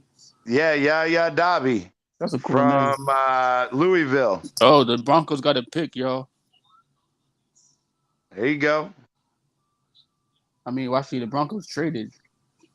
Did they? Did the Broncos trade with Atlanta? No, my bad. It was the Broncos got the pick now. I think they traded somebody to get to this spot. Two spots away, CT. 2 spots away. Who you taking? Darnell Washington? You taking the chance? Make sure nobody ruins no. the pick though. Hell no. Because If you're I ain't telling gonna me ruin right that. now, right now. I'm just see the Broncos on the clock now. Yeah, the Broncos got the pick. Yeah. The Broncos are on the clock now. But I'm telling you right now, I hate to fucking do this because you know me, Amicus. You know through and through. I'm a fucking Gamecock man. Oh my God. With Trenton Simpson right there and fucking DeJuan Jones, I'm taking one of those two. You got to take one of those two. You have to. You have to. I think we should take Darnell Washington. That's what I'm thinking, fellas. I know he's the main pick that everyone's saying, but I think we should ride with him. I don't think we should. I don't think we should. We take Washington. They said he could block good those CT. That's fucked up. Say it again, Bleezy. One more time. We need Washington. If we don't take Washington, I don't know, man. Did you not hear, bro? He's had a broken ankle 3 years in a row, and he's possibly has a broken ankle a 4th time that will require a surgery this offseason. Well, I would touch that shit with a 10-foot pole. Being a physiologist, you know, man, if you have that many repeated problems in the same area, there's something to it. Yeah, and the thing is it's different when it's just straight bone breaks. But if you're having ligament issue or tendon issues and they're reoccurring, when that tendon or ligament stretches or elongates after injury, you're much more susceptible to re-injury. Yes, ankle. What's he got? What ankle is it? Left or right? Left ankle. Todd said it was his left ankle. He tore a ligament his first year and had surgery. The second year he broke his ankle, that same ankle. Then the third year he injured it again. He didn't have surgery the third time, but now they said that they think he re-injured it and may have to have surgery again. So at this point, yeah, bro, I'm not touching him with a 10-foot pole. Okay, see, I didn't know all that, man. So basically his left ankle is jacked up. What's going on, Pierre? Come on up, brother. The link's in the chat, brother. Come on. Yeah, man, I didn't know this either until me and Amicus talked last night and even today. Bro, why in the fuck is he dropping so far? No, but bro, they were taking tight ends ranked in the 3rd, 4th round over Washington. And we're like, bro, what's going on? And Todd went out, and even Big Philly, they went and researched, and they said, yeah, man, his medicals at the combine were the concern, and that a lot of teams took him off their board completely because of his injury issues. I mean, how bad do we want a tight end, I guess, is what it comes back to. Yeah, and not even that. And the Dolphins are on the clock, ladies and gentlemen. We are on the clock. The thing is why would we pick another tight end, especially one that has injury issues, when we couldn't use Gesicki correctly? We drafted Hunter Long and Tanner Connor, and they couldn't see the field either. We don't have a fucking tight end other than Smythe, who had 12 targets last year. Like I believe it's ironic. Yeah. It's ironic right here, though. Amicus is ESPN. The best fit has Simpson, which I said for us at inside linebacker at this pick. We need Darnell Washington, fellas. And okay, listen. My bad. No, you're cool. I will take Simpson or Jones at tackle, even though now you got to remember he played fucking right tackle, which is where we fucking need help at. Give me something, Dolphins. Give me something. Well, hey, check this out. So you mentioned Darnell Washington, right? You mentioned Trenton Simpson and DeJuan Jones. They're all on the board right now. There's another linebacker, Dion Henley, who did not get the same type of exposure as Trenton Simpson. It is in. Oh, hold on. Whoever's yelling right now, I can't hear you. The pick is in. Devon A. Kane, running back. Oh, wow. Wow. No. Bro, that guy is fast. He's the fastest running back in this class. And I agree with that. I don't give a shit about that. What I give a fuck about is, bro. Of course. You know what? Okay, I might have to take a few minutes on this. I'll let you talk because you know a lot about him. So do you, Amicus. So you guys got to talk me up here because, bro, Amicus, last night when you were getting pissed off before your pick last night, I'm a little fucking pissed off. So, CT, this guy's like the new Tyreek Hill, but a running back. Bro, you have the fastest. Hold on. You have the fastest playmakers in all of the NFL with Waddle, Tyreek Hill, Mostert, and Devin Akane. Look at him on TV right now. If you have a TV, they're showing his track. He's a track athlete. He's 4'3". He's 4'3" speed. He's faster than Mostert. He's explosive as fuck. Let me check him out. Let me check him out. Fucking running back. Finally. Oh, shit. Guys, we're going to be eating plenty of no, I stand corrected.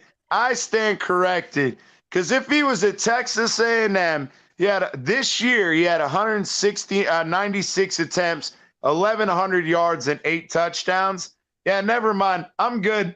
Never mind. Yeah, bro, CT, I've watched this guy's tape a lot. If he finds a hole, if you create a hole for him, he's fucking gone. He is an upper level running back in the NFL.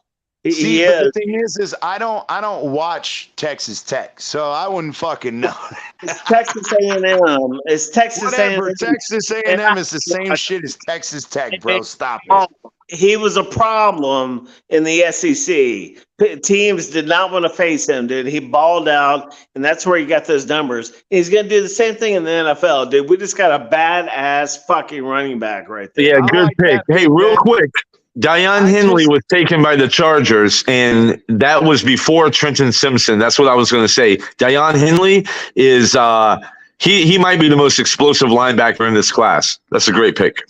All right, go ahead. Sorry. Yeah, and that's where I think that I was a little bit more frustrated is we know how many problems we've had with Landon Roberts and all these shitty inside linebackers, and that's where just like with the O tackle, I get it. We needed the running back. Hey, I think it's a great selection now that you guys are telling me about that, but it still disappoints me. Hopefully we can pick up one of these tackles or inside linebackers later on.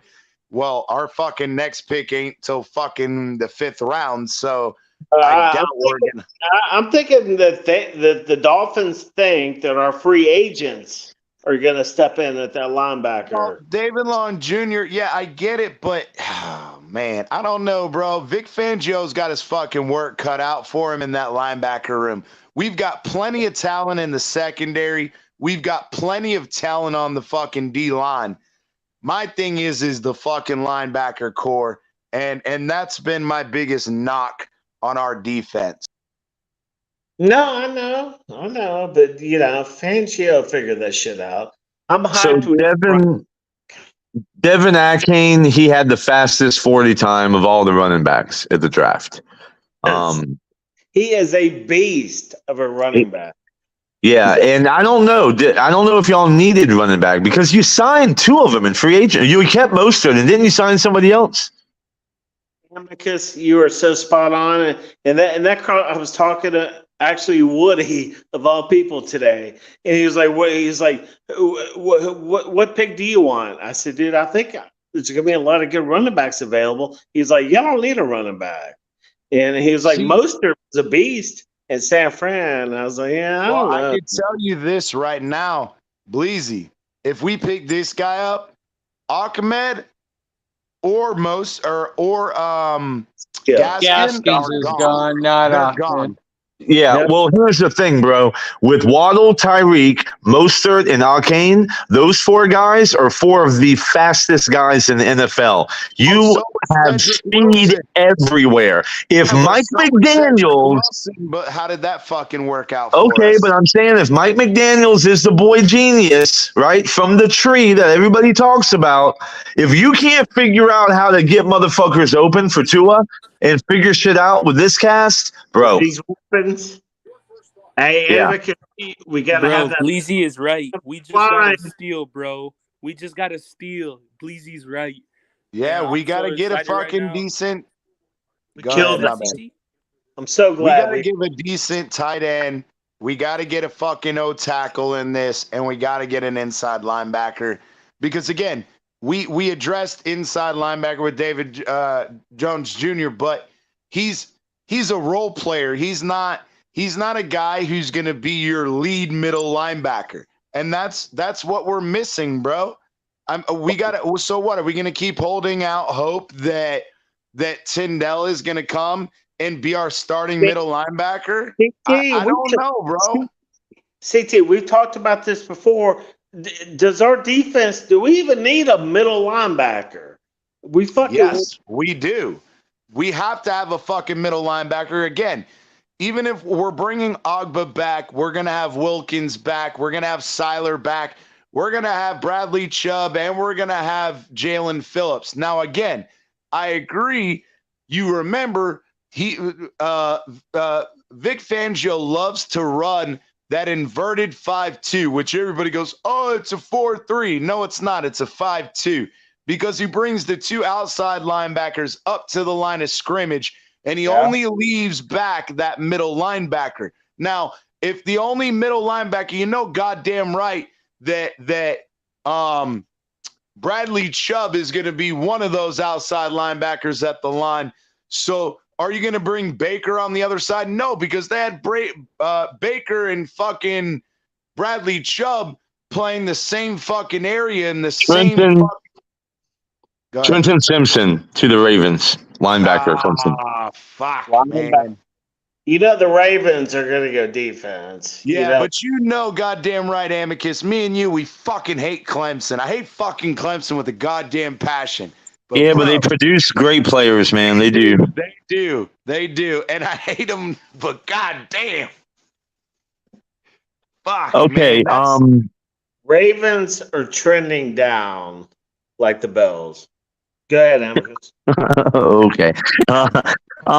Real quick, I wanted to position to the Bills, if you don't mind, because we're 3 picks away.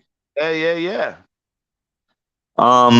Trenton Simpson going off the board right there, especially since we lost Jermaine Edmonds, is not great. But like I said, if we really needed a linebacker, we would have grabbed him in the second round when they were all available. So clearly McDermott plans on using more big nickel or dime defense, or he believes that he has that guy in Terrell Bernard or Balen Spector from Clemson already in the linebacker room, and we're good to go. Because he didn't address it, right? But DeJuan Jones is still on the board, baby. DeJuan Jones is still on the board. So are right we addressing Buffalo's needs?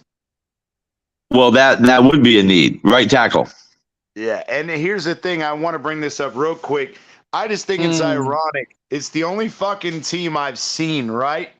San Fran. Oh, they finally picked a need. Fuck. They got to me right before I could say it. They were the only team that has had fucking 2 selections and didn't pick a need. But they finally did. They selected Jaquir Brown, safety from Penn State. Okay. And that's a solid pick. Jacksonville's on the clock now, but damn, I was about to say it, and they fucking announced the pick right before I could say it. Well, I was going to say that right now, with 3 spots to go, DeJuan Jones is the guy I would target. That would fix, because Spencer Brown is not it. DeJuan Jones would give us one of the best offensive lines in the league with Osiris Torrance. Trent Brown was good. The problem is how often Trent Brown gets fucking injured. That's the problem. Well, no, I'm talking about Spencer Brown, our right tackle. Spencer, my bad. I thought you meant Trent. Yeah. No, I was reading Big Philly's comment of Trent. Oh, okay. It fucked me up, my bad. So I either want DeJuan Jones, but I also like that wide receiver out of Wake Forest, A.T. Perry. A.T. Perry is 6'4", and he would, 6'4" A.T. Perry with Kincaid, 6'4", and then you got the speed demons, Deontay Hardy, Diggs on the outside. I mean, man. I don't think that's your really what you guys need. I agree. I think they need a bigger possession wide receiver. I think we that do. you guys. We still need a wide receiver. Gabe Davis' future is not certain. What do you Listen, got? we need a true WR2. Kincaid is going to be a beast, and I know he's like a wide receiver, even though he's a tight end, but wide receiver is in play right here for us. Absolutely. But I don't know if it's in play if DeJuan Jones is on the board. You hear me? Yeah. Oh, yeah. Picks in Jacksonville. Amicus, check private chat. I will say this. I'm very shocked. Yeah. Coming out now. I would love to see the Bills select. My bad. Linebacker is gone. We lost out on linebacker, but I don't think we need him. Bills fans are wrong. Alex Ward. They're going to pick Alex Ward, long snapper from UFC. Yeah. Jacksonville went Tank Bigsby. What quarterbacks are left? Hey fellas, I'm gonna watch. Hold on. Let me check it out for you. Let me check it out for Amicus over here. Jake Hayner. Jake Hayner. There you go. Jake Hayner or Jaron Hall. Hey, Bro, the Bills might trade up. They might trade up one spot. Hey, I'm gonna hop. Well, no, not now. Yeah, they're not going to do it now. YouTube in the chat. All right. All right. Hey, appreciate you coming up, Colin. Hey, anytime, brother. Get your ass up here. Take it easy, Colin. For sure. Hey, go like and sub to Miami Dolphins content. I know you're liking sub tier, but go subscribe to Miami Dolphins content. It's mine and Bleezy's channel. Bro, we're bringing some good shit, brother. Or wait, that's not what this channel is. No. This is Miami Fan Talk Network. We're on Big Phillies. We're restreaming over here, but just get ready for Monday night at 8:30. Be looking for it. We need you. Wait, what is your channel though again? Miami Dolphins content, bro. Okay, all right. I'm gonna subscribe, bro. Yeah, for sure. Appreciate Check out Bills Mafia Sit Down too. Say yeah. Amicus, he's got Bills Mafia Sit Down. I'll text you the link to both of them. Go like and sub to him, bro. There's gonna be fucking lots of content fucking coming, bro. Okay, hell yeah, for sure. I'll definitely check it out. Hey, you got to check out the Heat streams too, brother.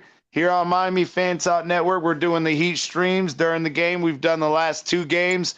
Bro, we had 240 in the fucking room the last game. Bro, damn. Let's go. Damn, hell yeah, bro. I mean, hey, I'll definitely have to check it out, man, and I'll definitely subscribe. Just send me the text message, and I'll subscribe to both channels, man. Colin, Monday night at 8:30, we're gonna be getting crazy, bro. Come in there, bro. Okay, hell yeah, for sure. Oh, shit. Well, let's go, Q. Let's fucking go. If everybody wants to come, let's up. Hey, drop that link again. Get up here, Q. Everybody, just in case. Batman really ended his shit, which, whatever. But let's fucking go. We got to get Q in there Monday nights. Bro, Q, I already told you. Hey, Miami Dolphins content, bro. Go sub. Come on over. We're going to fucking talk shit.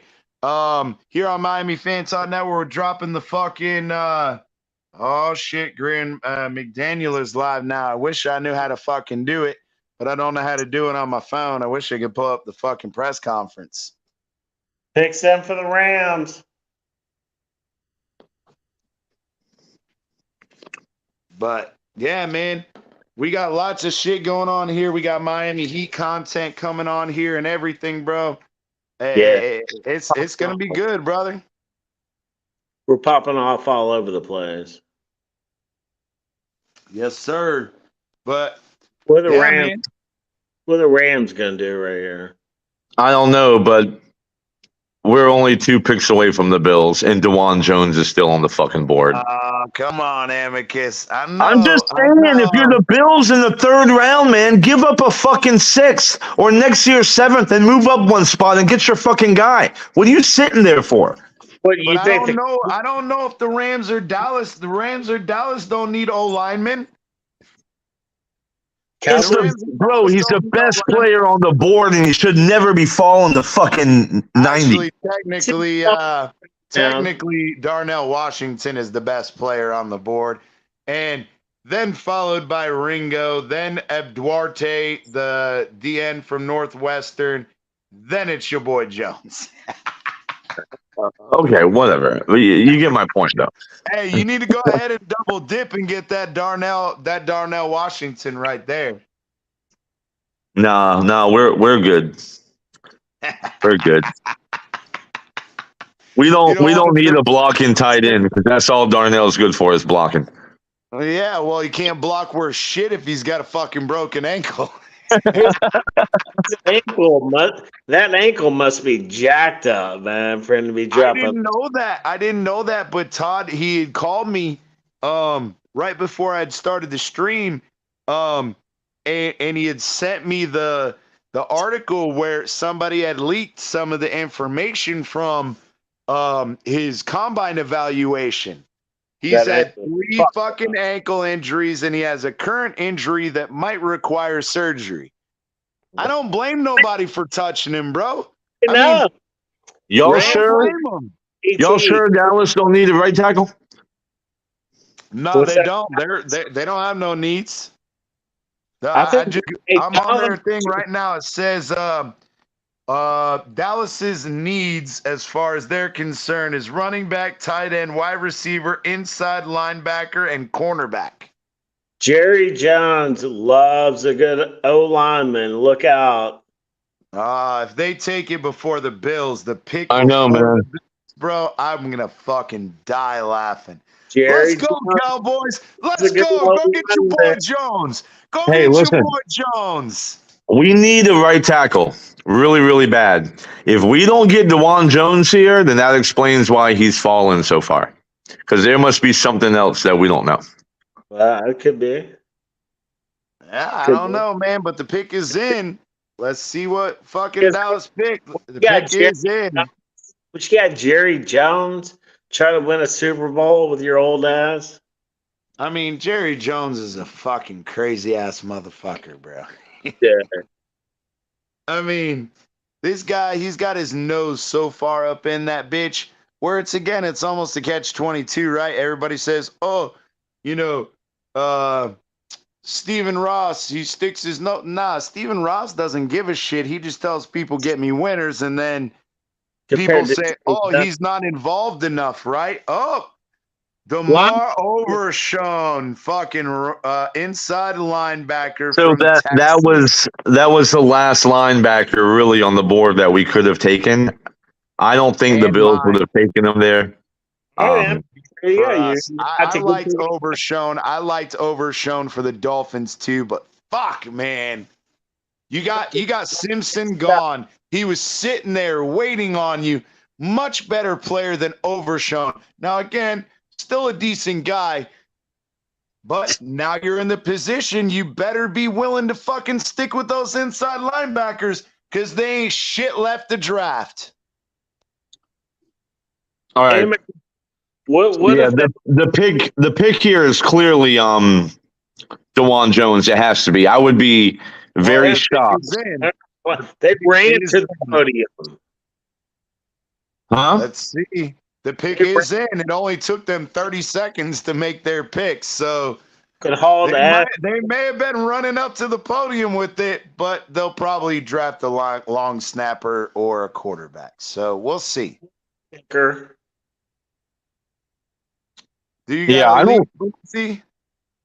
don't see that the pick is in. Y'all must be ahead of me somehow, and I'm watching it on TV. I'm on ESPN.com, and I got the draft tracker. It said the pick was in 30 seconds after the clock started. Yeah, the pick is in. All right, if you see it before me, don't say anything, please. Okay, yep. All right. If I die laughing, I'm not going to tell you who it is, but I'm still going to be dying laughing. I won't say anything. I'm going to listen. I'm listening to it on TV, all right? So I can't hear you. You said, I can't hear you. I can't hear you. I'm not saying I ain't going to promise shit. Oh, Green Rat, your showtime, baby. You got to create it. You got to tell them how it is when they make it. Oh, wow. That is a great pick. That is a great pick. That really pisses me off because that was somebody I wanted for the Dolphins. Wow, we did go linebacker. Oh, bro. I wanted fucking Dorian Williams was one of my last linebackers, and that's why I said, oh, there's nobody left because I didn't want to say his name. But you fucking took him anyway, you fucking bastards.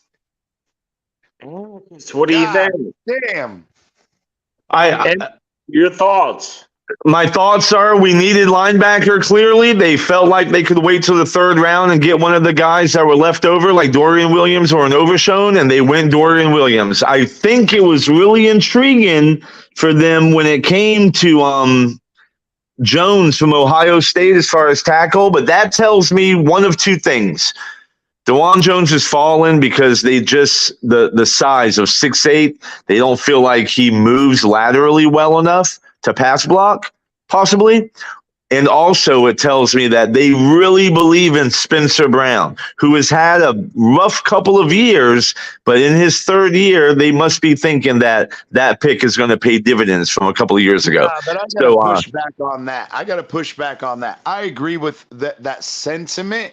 However, when you are 6'8", your fucking wingspan and your ability to reach blockers who can bend, I agree. That's where the difference between speed and height is. Yeah, if you got a fast guy who can try to bend around you, but you have the fucking arm length to fucking keep him at bay, I don't know. Well, bro, he's fallen. He's fallen like a rock in the ocean, and there's a reason for it. Is there a Darnell Williams kind of, a Washington kind of thing where there's some injury concerns? Well, I mean, at any rate, I love the pick. We needed to fill linebacker. Now we have a plethora of options at linebacker. They're all going to compete at OTAs and training camp, and yeah, we filled the need. So let's go. What I like about it is they're not protecting Josh Allen as usual, so that's a beautiful thing. Well, no, yeah, it seems that way, but honestly, I think they have a lot of faith in Spencer Brown. So, you know yeah. Congrats to Darius Rush, too, and I missed that pick. Darius Rush, he's another Gamecock cornerback. He played really well this year. Congrats to him being a third round pick, the 8th and the 3rd. Congrats to him. I did miss that. We were talking, but yeah, man. I'll be right back.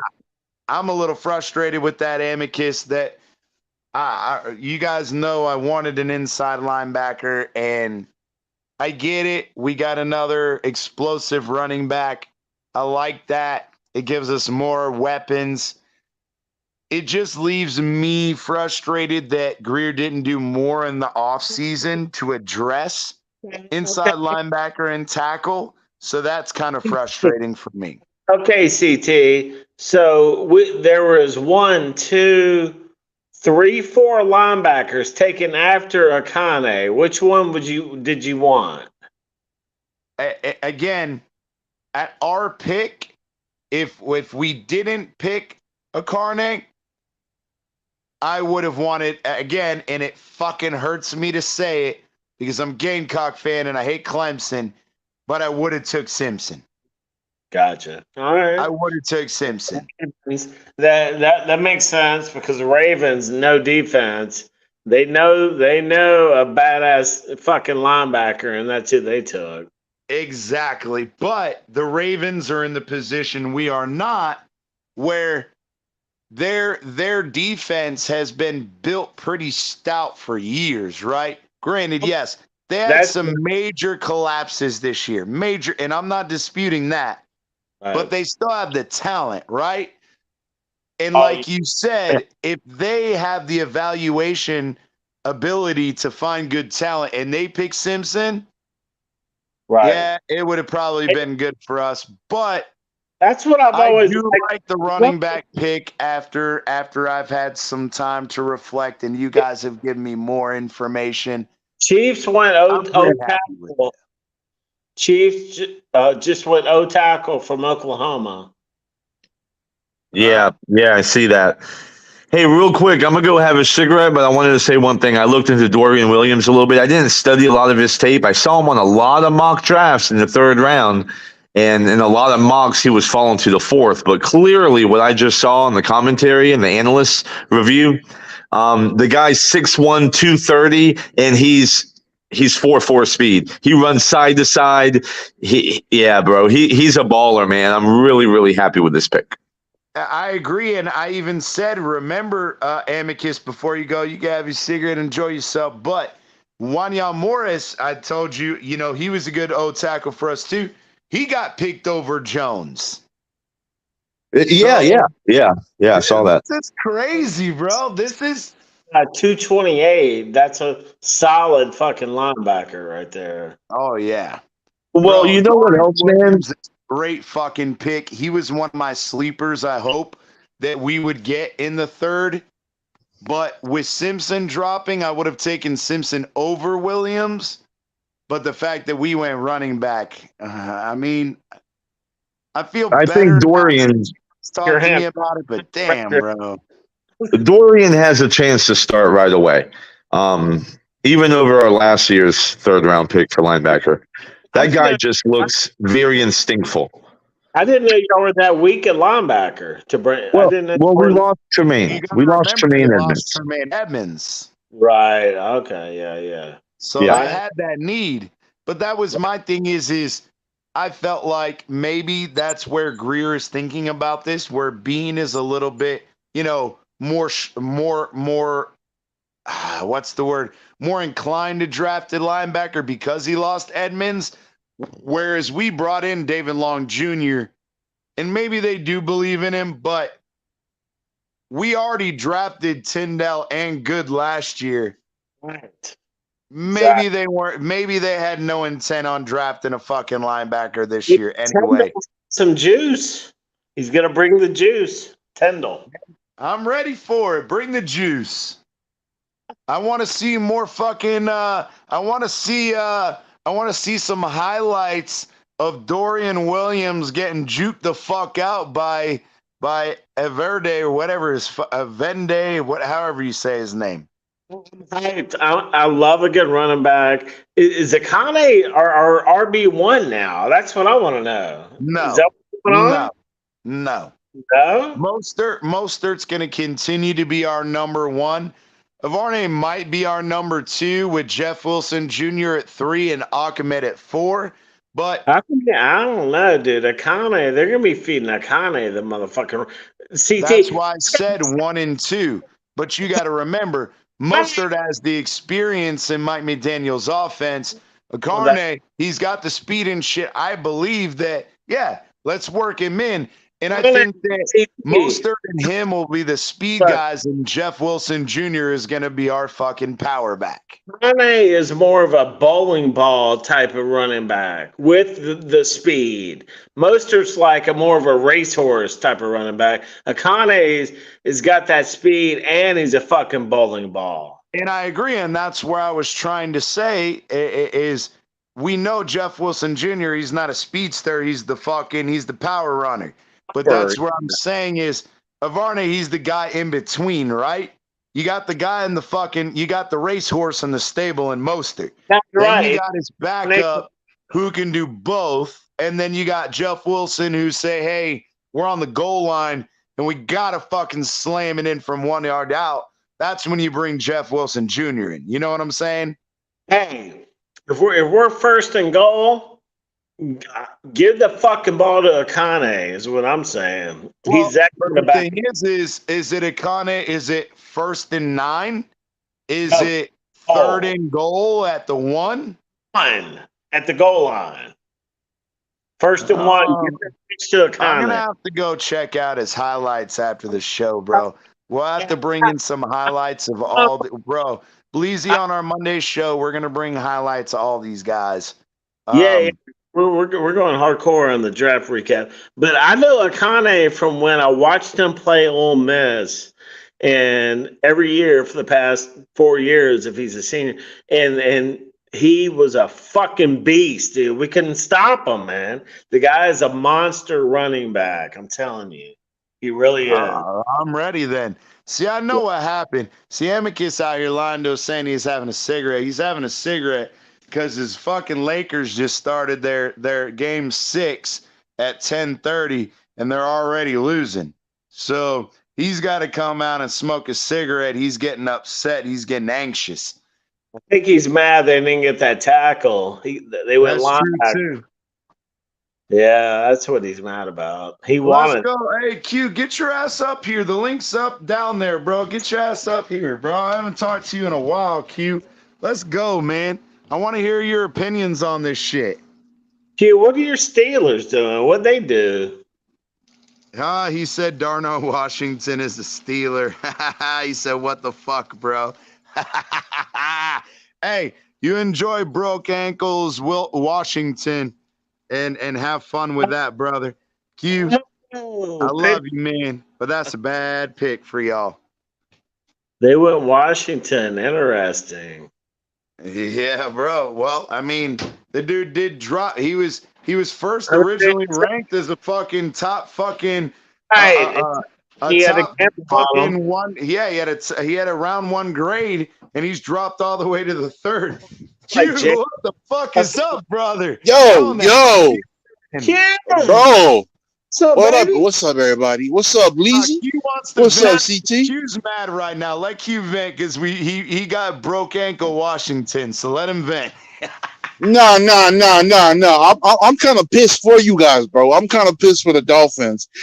I think Akane and Cam Smith are great picks, but Greer did not address one need.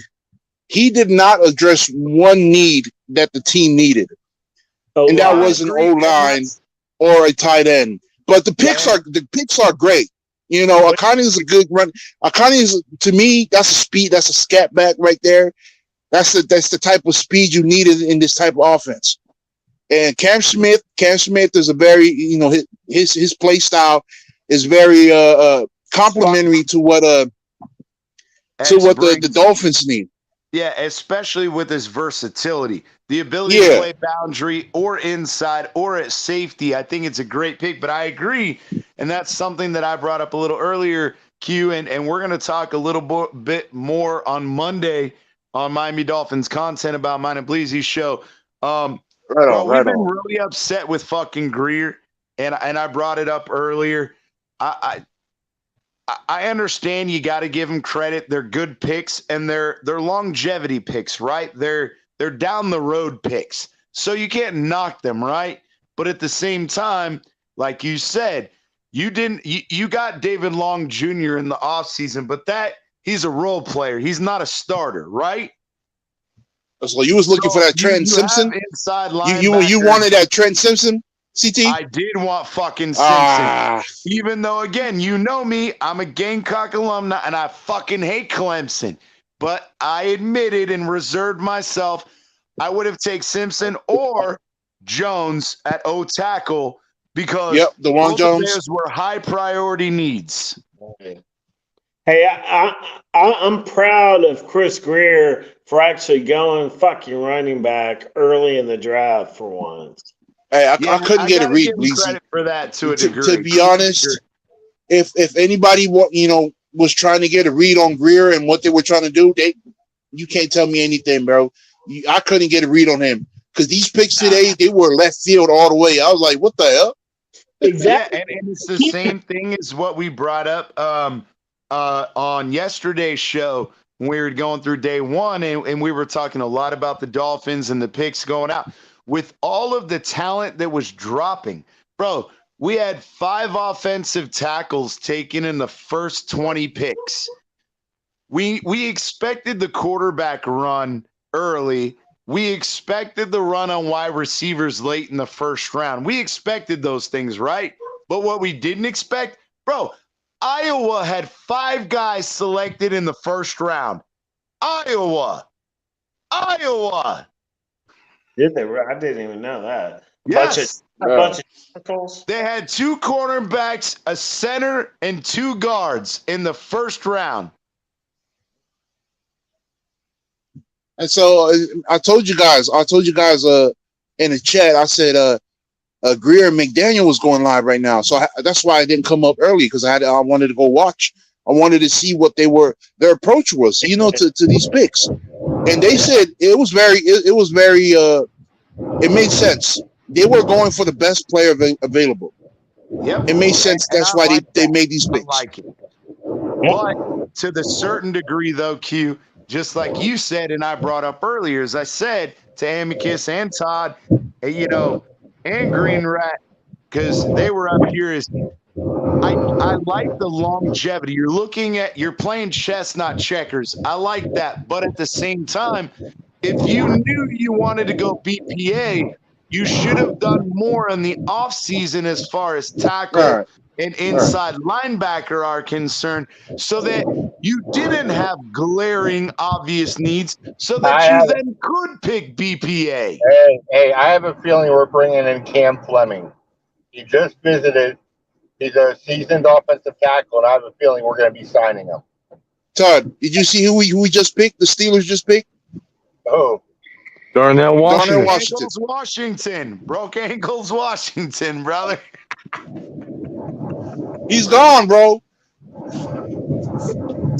He's a major red flag. A lot of people took him off the board because he's had multiple surgery. And that's exactly why we took him. You know what? The Steelers does well. We work well with red flags. Red flag players. I wish the kid nothing but the best. Hey, for the record, I just want everybody to know that the Bills took the number 1 rated tight end with the first pick and the number 1 rated guard with the second pick. Not too bad, Brandon Bean. Kudos to you, bro.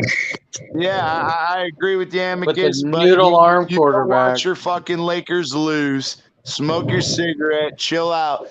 But if Josh Allen doesn't perform this year with all this shit around him, now I don't want to hear none of that bullshit, because you got a fucking better supporting cast than Tua does.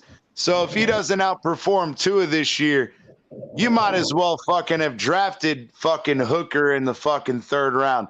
And we filled a need at linebacker with 4.4 speed, versatile, and can move, tackling machine in Dorian Williams. Let's go, Bills. Hey, not only that, though, again, they should have took Hooker because the name is fitting. You would fucking give him a good reach around because Josh Allen says you give him the best. Don't be getting salty because you know that we're about to win the Super Bowl. Who's going to stop us? We got the protection. We got the offense now. Oh, and by the way, there's a little rumor that DeAndre Hopkins will be moved Saturday morning, DeAndre Hopkins will be moved. Buffalo Bills are going to get Hopkins. You heard it here first. You just said who's going to stop you. Wait. Hold on real quick, Green Rat. You can go real quick. You just said who's going to stop us. You know who's going to stop you? Josh Allen, because he sucks dick. Oh! Choking all the fucking time.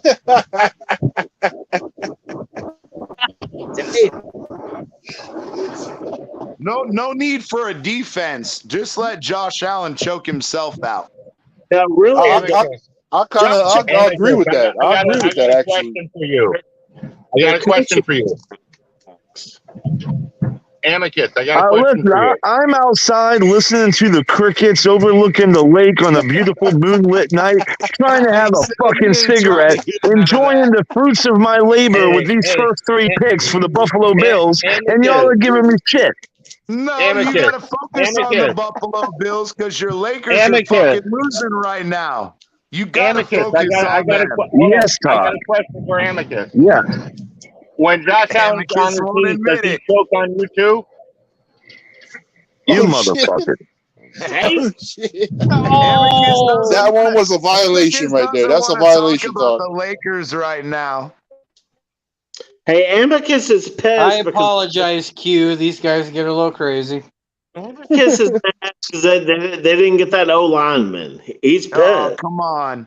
No. We got our O lineman. We got our guard. Spencer Brown is going to play right tackle. It's fine. We needed a linebacker, and the more I watch of Dorian Williams, the more I love the pick. The guy is fucking instinctive and a tackling machine. He's quicker than Edmonds. He's smaller, but he's quicker, and he can get to any spot on the field real fast. 4.4 speed, baby. Let's go.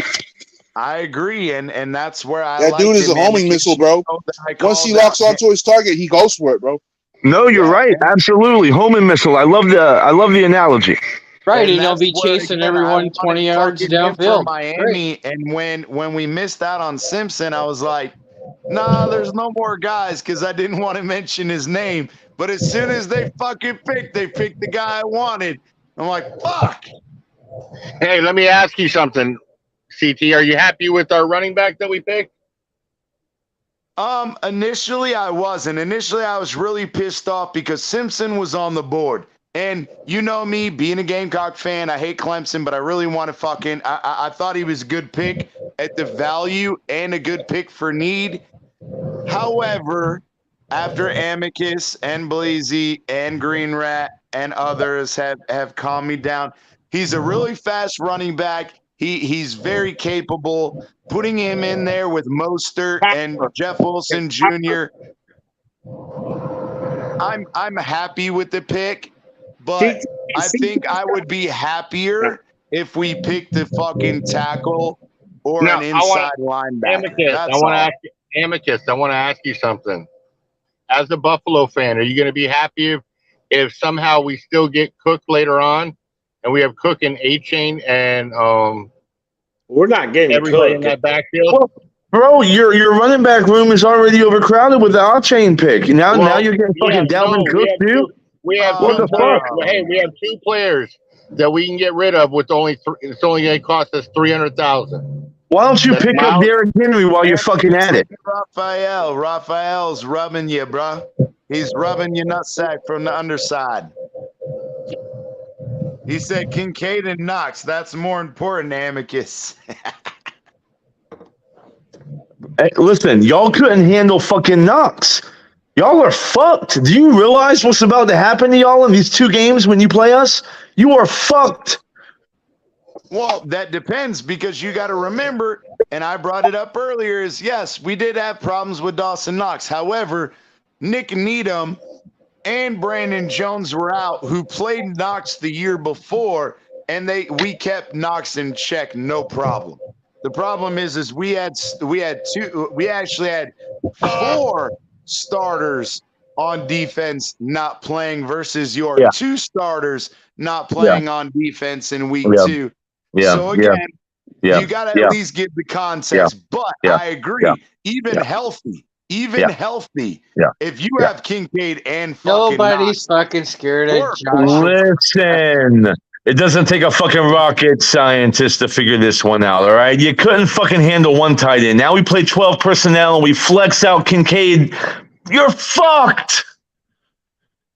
I agree to that sentiment, but Vic Fangio might have something in his back pocket for that. While he was sitting around getting paid by the Eagles while scouting out the rest of the league, not really giving a shit about the Eagles and making a shit ton of money. And on top of that, he was making a shit ton of money from Denver being their head coach and they're fulfilling his contract, but also made a couple million off of Philly being a consultant. So we'll see, bro. You got protection for Josh Allen to stand in the pocket and rifle that fucking rocket arm to Kincaid 35 yards down the field. What you gonna do? Inaccurately, and it's intercepted by. Here we go. Let me watch my Lakers game. How are we doing? Hey, you watch your Lakers game, Amicus. That's if Josh Allen can, throw the ball like he used to after he gets that big flat tire around his waist. Now let Ken Dorsey just keep running him around the edges until somebody just breaks his knees. That's what knocks him the fuck into next year. What happened, man? They're running him like a college quarterback. You don't do that in the NFL, man. I can't wait until Josh Allen has concussion issues like Tua did last year. Right. So that we could be like, oh, doesn't that suck? Well, we don't got any CT, players fun that stat. pull cheap shots and shit like that too. So I have a fun stat for y'all. You're gonna love this. Kincaid has 175 receptions in college and only 4 drops. He's a catching machine. Yeah, but Raphael brings a good point. You bring in a new guy, that's if your offensive line can block, because you got to give us credit. We improved with Bradley Chubb, bringing back Jalen Phillips. Ogba's going to come back healthy. That's going to be a lot of fucking firepower with Wilkins and Seiler on the inside. There's going to be a lot of fucking pressure coming from for Josh Allen next year. I think we all should agree that it's going to be fun to watch. It is absolutely going to be fun to watch. Agreed. Until they fucking beat us, and then it's not going to be fun. I think we'll split. I mean, I hate to say this, but I was thinking about it earlier. I think we're going to split with the whole AFC East, is what I think. Oh, there's no way that we're not beating the fucking Patriots both times. Stop it. They're sticking with fucking Mac Jones. Those are 2 fucking automatic wins for anybody in the AFC East. My thinking behind that is Bill Belichick is going to outcoach McDaniel on one of those 2 games. Nah, see, I don't believe in that now. I would believe that last year, but now that we have Vic Fangio having his fucking head coaching experience is here to help McDaniel, and I don't see that happening again. With fucking Vic Fangio's experience and Frank Smith's experience on offense, this is what I think that we were missing last year is, again, how many fucking games did our defense cost us last year? Because Boyer wasn't adept. He wasn't fucking Brian Flores, right? No. And the defense collapsed. Well, we don't have to worry about that this year. Vic Fangio is going to be on his game. Now, we can all argue about that bullshit with fucking the special teams coach. This dude needed to be fired fucking just as bad as Boyer did. And I think that Boyer was a scapegoat even for the Crossman. Kevin Crossman, the fucking special teams coordinator. But I think that Vic Fangio's experience as a head coach, Frank Smith's experience as a head coach, is going to fucking help Mike McDaniel this year. I don't see those rookie head coach mistakes happening this year like I saw last year. Breaking news. The Lakers are winning right now. Okay. Oh, shit. They're winning 14-9. And the 49ers took a kicker in the 3rd round. What the fuck? My God. Oh, it sounds like fucking Buffalo fucking drafting Ariza and then not getting shit out of him. Wow. Amicus, I got breaking news. The Heat are at home relaxing because we already took care of the number 1 seeded Bucks. Oh, shit. Yeah. Hey, look at Raphael's comment, Amicus. You'll like this one.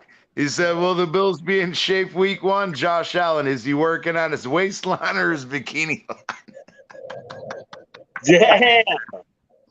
Listen, that's listen, man. An organization as pathetic as the Dolphins with a quarterback that's as deficiency prone as Tua Tagovailoa, I would expect nothing more than some low ball, cheap shot fucking comments to the best quarterback in the AFC East. So go ahead, laugh now and fucking cry later.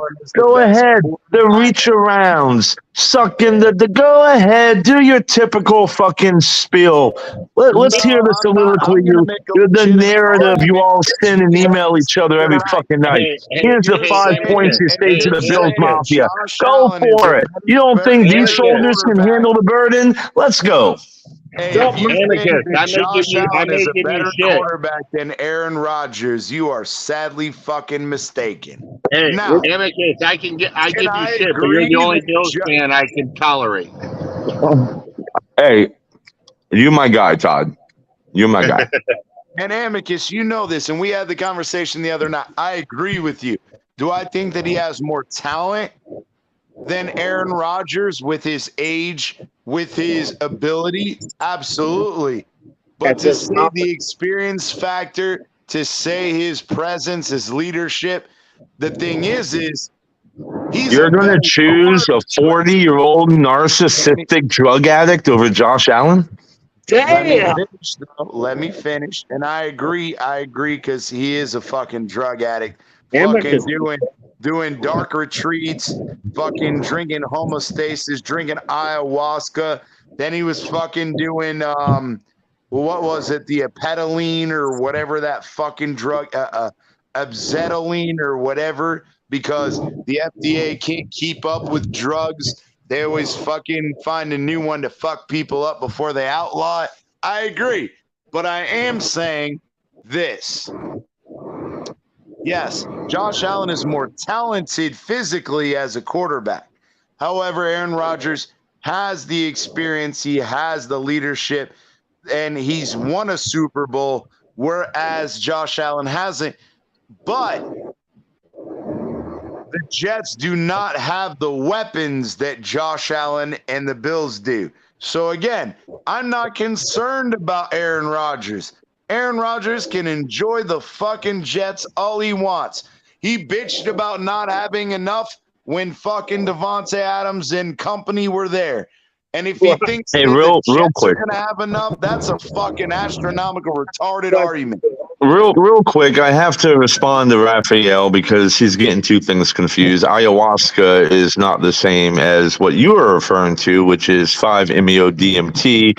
It is the Sonoran desert frog, I believe you're talking about. It's called. Well, yeah, but that's the technical. I gave it the technical name. Sorry if I confused it for everybody. No, that's not the technical name. It's totally different. DMT is dimethyltryptamine. 5-MeO means that it has one oxygen and two nitrogens, as opposed to the typical DMT, which you can create in a lab with two nitrogens. Don't ask me why I know all of this. No. And I understand that, but I was saying, I thought you meant when I said Avesracine, and Avesracine is the one that he also did. Avesracine is a byproduct of THC, but it's a chemically formulated version. It's almost like, you guys remember when we had the spice epidemic? Because spice was an offshoot, but it wasn't necessarily banned by the FDA, so people could use it until it was banned by the FDA. I thought that was the drug you were referring to, so my bad. No, DMT. Yeah. 5-MeO-DMT comes from the Sonoran desert frog, also known as the Colorado River frog, and they had the little bubble sacks on their back. What you do is you bust open the bubble. No. You bust open the sack on the back of the frog, and then you take it out, the liquid and everything, and you dry it out over glass in the desert sun, about 24 to 48 hours, and it forms a little powder. And you smoke it. It sounds like he does this for Josh Allen. Yeah, but that's what the fucking But wait, that's what the Indians call peyote. They take the fucking frog juice and they dry it out. It's called peyote. Florida cane toad is one of the most toxic fucking frogs on the planet. Yeah, but we're not talking about toxic. We're talking about psychedelic. We're not talking about toxic. Probably go that route if you want. want. Green Rat, it sounds like you've had that Florida frog before. Well, the honest truth is I haven't touched any illegal drugs my whole life, so... Yeah, I find it's hard to believe because half of your takes are toxic, so there must be some correlation. There you go. My one fucking feeling I have, you heard it. I was just saying, just because Green Rat's a good at chew shoes, sometimes he sounds like he's fucked up on something. I know Bleezy and his fucking blowtorches, so I ain't gonna leave that alone. What's that? I said, Green Rat is a goody two shoes. He doesn't do drugs. I said, but we all know Bleezy and his fucking blowtorches, so. I don't know what you're talking about. He said, "I'm gonna plead the fifth." I have no clue what you're talking about. Hey, look at Raphael. He said liquid acid was good. I heard. No, you didn't hear, bro. You experienced. Stop it. Liquid acid. He That's said what liquid ass is good. What? Ass, yeah, acid. But it could be Oh, liquid acid. He could have been licking Josh Allen's asshole while he had liquid ass. Wow. I mean, Amicus has done it. Ask Amicus how the trip was. Do people still take acid nowadays? That was very yeah, they do. CT, you took one of them foot long Tua subs, didn't you? Oh yeah, bro. Yeah, you did. Yeah, you did. Yeah.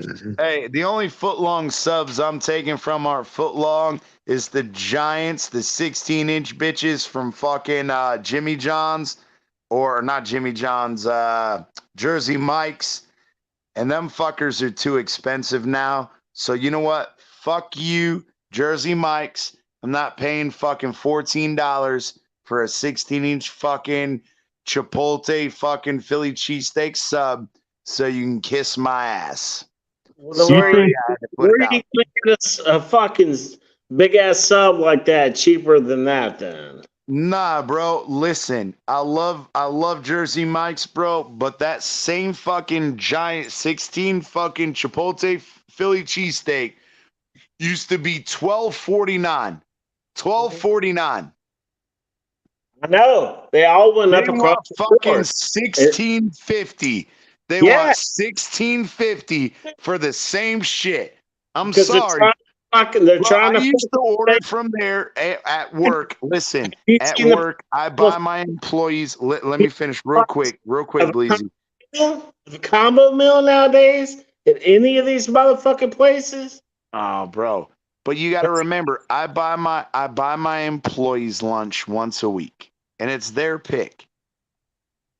Bro, Right. when we used to order Jimmy John, or not Jimmy, god damn it, Jersey Mike's, it would cost me about $120, right? Because there's 7 of us, right? There's 7 and me. Bro, it's jumped from 120 to almost 160. Yeah, that's about right. Bro, I was like, look, I'm about to take y'all bitches to Subway where it's $7 a foot long. Hey, CP, can you do me a favor and tomorrow morning take one of those Wonderlic scores or tests and tell me if you score higher than a 13? I'm curious. Hey, you're gonna go there. You're gonna drive. You know what, Amicus? I'm legitimately. I'm curious. Wonderlic argument. Bro, what? Let's not read too much into it. I'm just curious what your Wonderlic score is. Amicus is wondering how many licks it takes to get. Find me a sample. I'm sorry, but you cannot. A Wonderlic doesn't mean anything to me when Josh Allen scores high on it and still makes bad decisions. Well, why are we talking about Josh Allen? It's a fucking IQ test. I'm just curious. You can take one, Todd. If you're jealous, Todd, you can take one too. I just want to know what the score is. Just saying, if you guys can find me a sample one, I will absolutely take it. If you can find I took one the other day. That's why I'm serious. Yeah, hey, text me privately. Hey, text me the link. I'll take one. Yeah, I took one the other day. It's fun. I just wanted to see if you scored higher than a 13. On a serious note, you know what makes me happy today? Noah gets to get his bags packed because of Cam. Hey, piss off. Yeah, fuck you too, Green Rat. You know the bitch sucked donkey dick, so stop it. That's not the point. Hey, Baker's fucking on his way out too, if it was my goddamn choice. Bro, we got Bradley Chubb, who does the same exact shit as Jerome Baker does, and yet we have both of them on this goddamn roster. Hold on. Lakers update. First quarter, a minute and a half left. Lakers up 27-16. Game 6, baby. We're going to close it out right now. Let's go. There you go. Hey, there you go. There you go. Oh, look at Raphael. Raphael said my dog scored higher than Yeah, exactly. No, I just want to know if you score higher than a 13. That's all. Just curious. Yeah. Well, I mean, it depends on if I take it when I'm high or if I'm fucking sober. Or because if I'm sober, bro, oh, forget it. There's no way I'm scoring less than a fucking 20. I came in at 22 or 2. You know, the key to that test is answer the questions fast. Even if you have to. You only have 10 minutes. Yeah. It's 50 questions in 10 minutes. But the thing is, and this is the argument that I have. Wait. Hold on, let me answer the question, CT. Damn it. It's 50 questions in 10 minutes. Okay, but you gotta fucking let me finish. This was part of Bleezy and I's show on Monday. So I will touch on it. We could talk a little bit about it, but I'm not going to go super in depth. But I will say this. Yeah, it's 50 questions, 10 minutes. However, within that, these questions are more about reasoning, logic, and deduction. They're not about reading defenses. So people think no. is more revolved around football and football knowledge. However, the average individual does not understand that not a single question, not one on the Wonderlic test has anything to do with football. Listen, it's not meant to. It's equivalent to an IQ test. Yeah, it does one. Hold on, let me finish. Let me land. Yeah, it has one function, and it is to evaluate how quickly you can process something, which is very relatable to football in itself. To an extent. That's the difference is, again. That's why they get them to take it. Exactly, but what I'm trying to say, Bleezy, real quick. Yeah. Nah, you know what? Look, I didn't want to broach it because I didn't, but you know what? I'm going to broach it and I'm going to end it. Again, I agree with you. However, you have to understand that deduction and reasoning and logic skills and mathematics, or say in semblance or introductory of English language, which is part of that test, has nothing to do with reading a defense. Nothing. It's not about reading a defense. It's not about reading a book. It's not about how much history you know. It's about processing, how quickly the brain processes something. Subsequent knowledge, if you don't have the subsequent knowledge, you're not going to score well on a Wonderlic. You do not listen. Stop. You do need CT. You do not need. No, you don't. You're not fucking listening because you don't want to hear the fucking evidence. Have you ever taken a Wonderlic test? Give you the evidence. Go ahead. Have you ever taken a Wonderlic test? Tell me what question on the Wonderlic test has anything to do with anything that you have ever learned ever in any book or by any professor or anything of that nature. Nothing. None of it. Exactly. It's about trying to present an individual, in this case, an athlete, with something that's outside of the realm and how quickly they can process. Now, let's make the argument, and this is what I'm trying to commiserate, is let's be honest, okay? I love these young men and women, especially athletes. I deal with them on a daily basis, right? However, they're not book smart. They're not, they may be street smart. They're not book smart. So you're putting them in a position where, again, we're going to ask you intellectual things that have nothing to do with you doing your job. And this is where, again, studies have supported, and you'll see on Monday night, and I will bring them up. I can even bring them up now because I have them saved. Studies have shown the Wonderlic has no correlation, zero, to the performance of QBs in the NFL. And the reason why is this, is again, just because you don't have, again, it's the same thing as a D-end or a linebacker, whoever, who they may be dumb as fucking rocks, but they still have instincts. They still have the ability to read a defense. They still have the ability to read an offense, if it's a running back, whatever. They don't have to be fucking intellectual. It's about their instincts and their ability to evaluate things in the moment. Physically, it's meant to measure cognitive ability, problem solving, and how quickly you process. And they give these fuckers a test for a reason. You can't just dismiss it. The more I'm not dismissing it. What I'm saying is, and this has been my argument all along, I'm not saying dismiss it. Guys, let me finish, please. It is a part of the evaluation.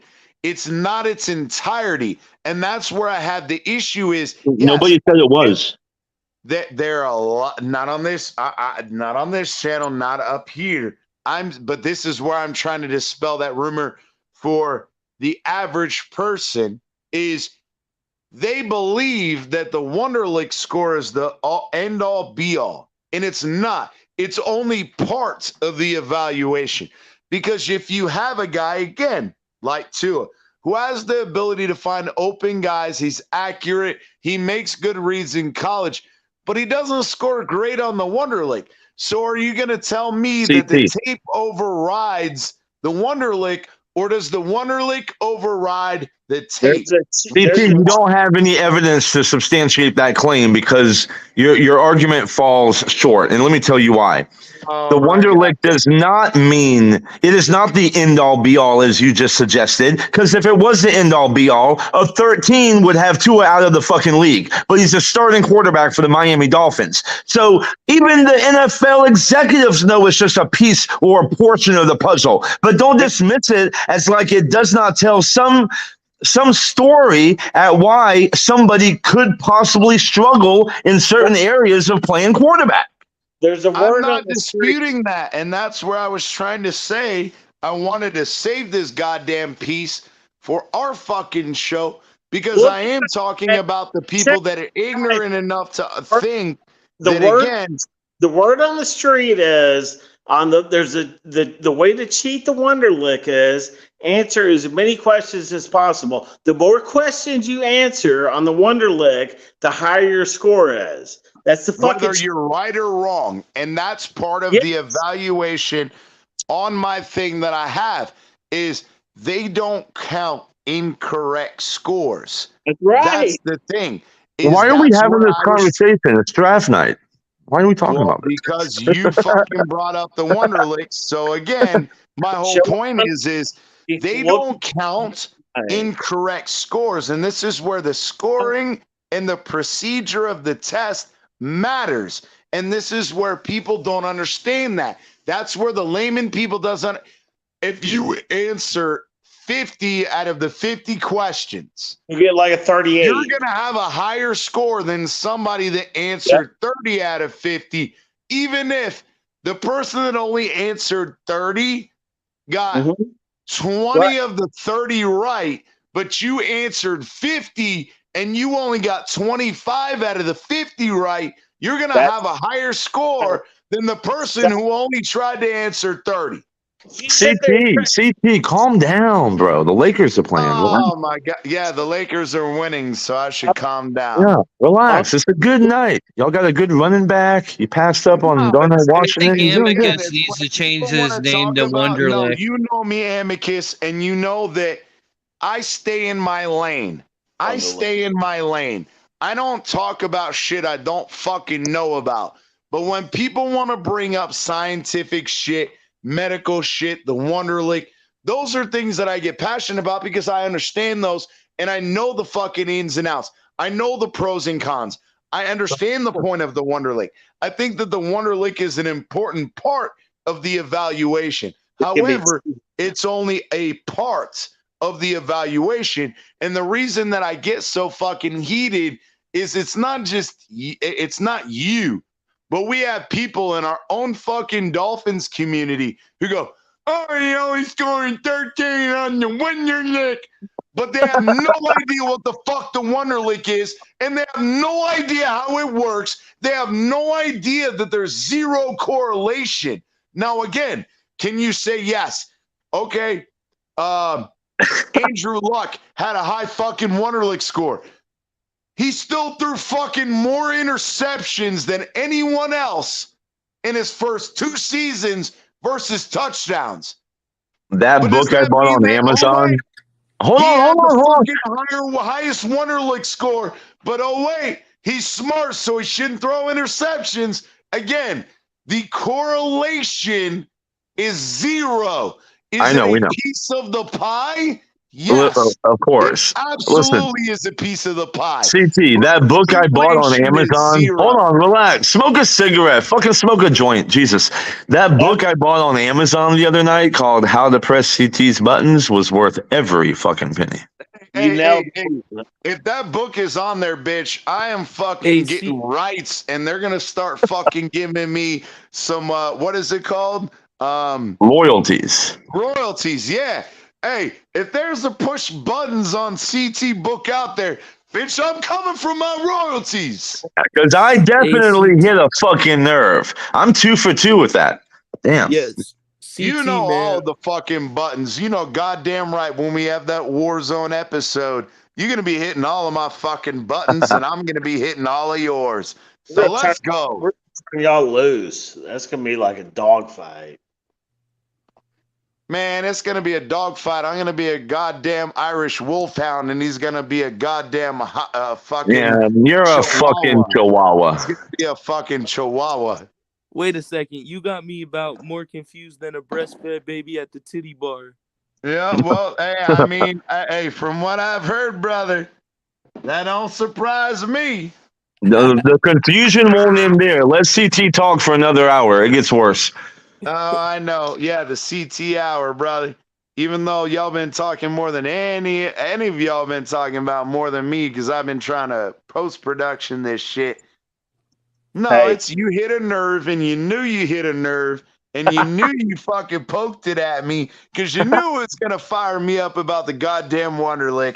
And then he goes, oh, wait, look at fucking CT getting upset about the Wonderlic. I knew he would, but I poked at it anyway. Come on, man.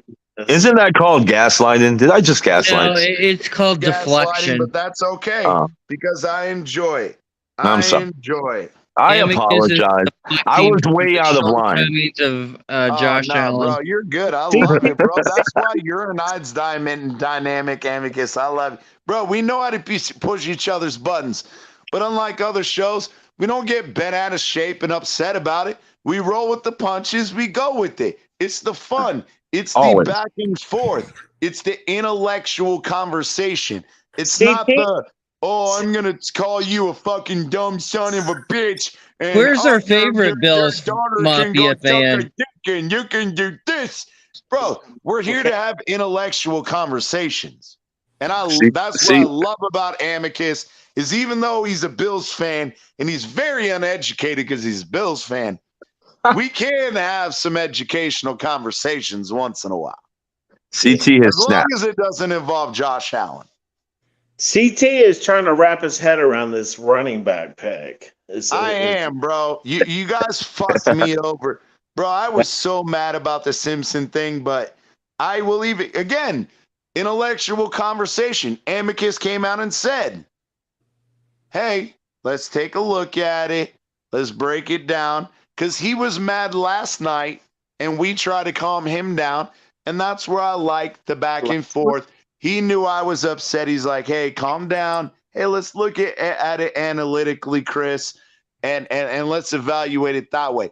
And that's what I love about Amicus and what he brings to this show. Bills Mafia Sit Down. It's coming, bro. It's great content. Miami Dolphins. Here on my Miami Dolphins content. Here on Miami Fan Talk Network. Bro, we're always bringing the good content, intellectual conversation. We're different. We set ourselves apart.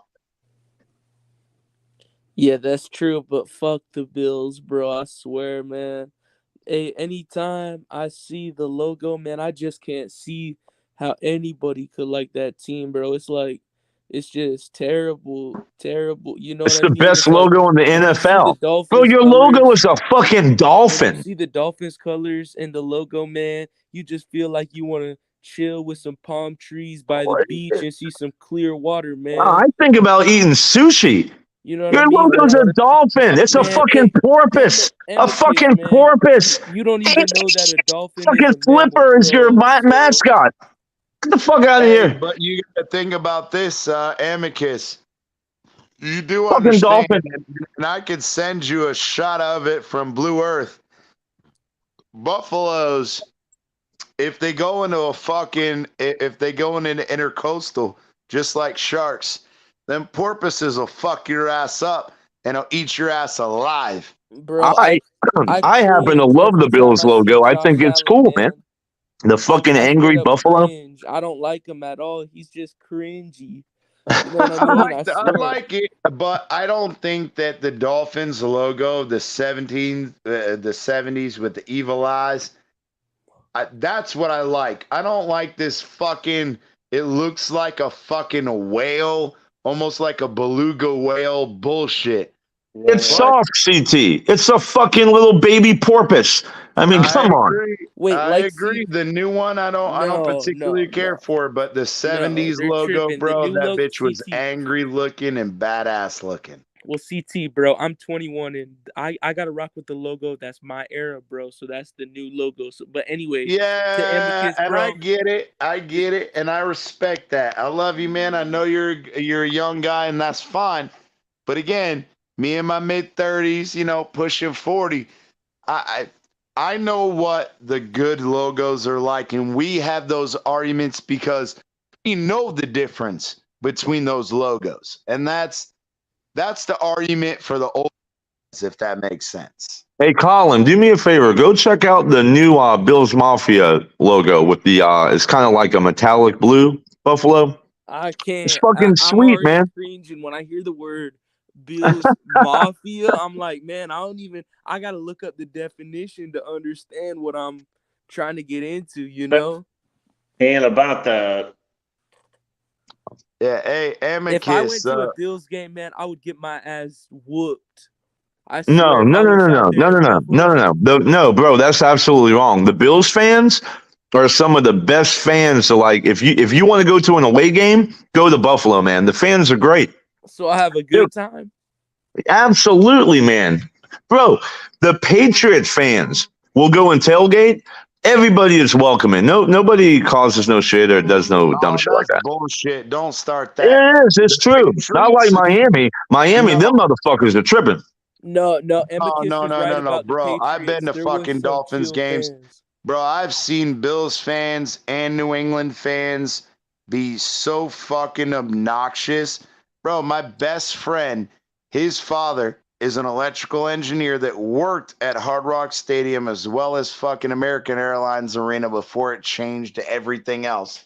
He had season tickets, bro. We were in the fucking bottom bowl, and these guys would come in. They get so fucking drunk that they'd be fighting before the end of the fucking first quarter. The Jets fans and the Eagles fans are the worst, man. Jets are absolutely the Jets are. I will agree. The Jets are absolutely the worst. But, bro, to say the Bills fans and Patriots fans are pretty good fans. No, I didn't say Patriots fans are good. I said when the Patriots fans come to Buffalo to watch a game, they can walk around in the Bills Mafia tailgate, and all the Bills Mafia, they just, like it's good rivalry, but it's no dumb shit, man. Like the fans are, that's what I respect about the Bills, though. Because, again, I've had Bills fans getting fights and shit. But he says this shit, bro, but you pull up to the game, bro, and you're fucked, bro. He's wrong, bro. That's cap. No, I think there is. But this is where it comes down to. I believe the Amicus is right. And this is where it comes down to what we've said before. You get the older fans that, again, we enjoy the rivalry. We enjoy the back and forth, the argument, the debate. But then there are the younger crowd, and I hate to say it, Colin, but there's the younger crowd that they go above and beyond, right? Like, you got the Bills fans that are younger. They're young, stupid, jumping through tables, knocking themselves unconscious, getting into fights, talking shit, acting stupid. See, we don't do that in the 305. We light up bud. We smoke before the game and just fire up and shotgun beers and hang out before the game. CT, you know what the motto of Buffalo is? The city's motto is the city of good neighbors. No, I saw the Buffalo. The city of good Bills, bro. neighbors. All they do is sit in the mud, in the snow, and try to chill around a fire and drink liquor to keep you warm, bro. I'm trying to chill in the sun. Well, I mean, that's the difference is I think that, again, like I said earlier, it's the difference between the generations. And that's where, Bleezy and I and on Miami Dolphins content, we go after a different audience. We go after the guys that, again, we want the older guys, the more experienced. Look, we're all good with the young and the fucking guys who come out and they want to talk shit and they want to fucking, argue and debate. That's fine. But again, it's like the guys that came on this show earlier. They want to troll. They want to make racist comments. Like, we don't put up with that bullshit on these networks. We're not about that. If you guys want to come troll and be respectful and just talk shit, that's fine. But when you guys take it to that level, that's where the younger crowd, listen, we're not about that. We're not those guys were fucking trolling, ignorant.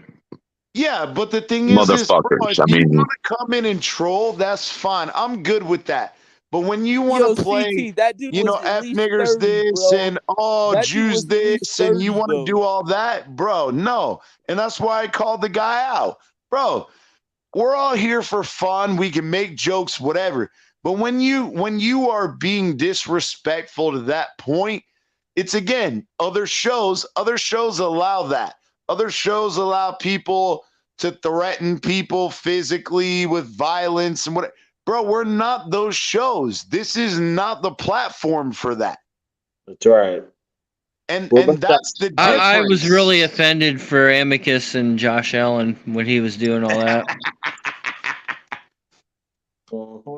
But you guys get what I'm saying. That's where I'm at with it is, bro, we're not about all that. If you guys want to come out, you want to have debates, you want to make jokes, bro, I make, jokes about Amicus giving fucking Josh Allen reach arounds and choking on his dick all the time. That's fine. But it's when you guys take it to the extent that you do because you have nothing better to do but go online and create controversy, say things that are going to try to get people canceled, whatever. Bro, we're not about that on this show. We're about intellectual conversation. If you're not going to bring intellectual conversation, don't come at all. Just don't. Hey, CT, I just want you to know that the Lakers, bro, you're bringing him back up once this dude did that shit like 2 hours ago, bro. So this is what he wants. He wants you to talk about it, bro. well, we're about to switch the subject now because the Lakers are winning by 19. Game 6.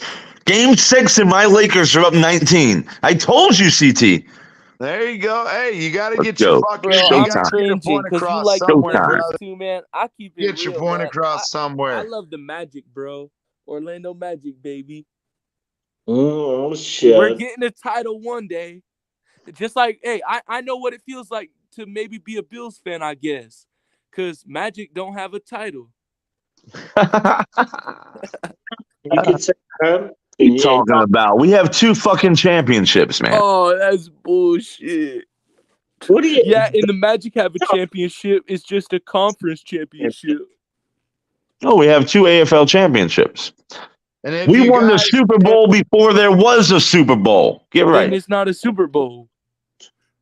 And if you guys please can, right here, this is my boy Amicus, Bills Mafia Sit Down. Click on that fucking link. Go like and sub. A lot of fucking content coming through. I appreciate everybody's respect. Hey, he's still a Bills fan, but he brings fucking honest, intellectual conversation. You got to respect that. There's going to be I don't know if he's honest because he thinks the Bills are going to win the AFC East. Well, that's we've won it 3 fucking years in a row, bro. What are you talking about? That's his truth. But that's his truth. He doesn't want to admit 3 fucking years in a row. That's because the Dolphins were waiting. They were just waiting for this year. That's it. You're a 2 and near, aren't you? Are you a 2 and near? Are you part of 2 and On? Here, man. We've been waiting for this year. I swear. Okay, I get it. Yeah, the Tua infatuation is real right now. I see what's happening. I see what's happening here.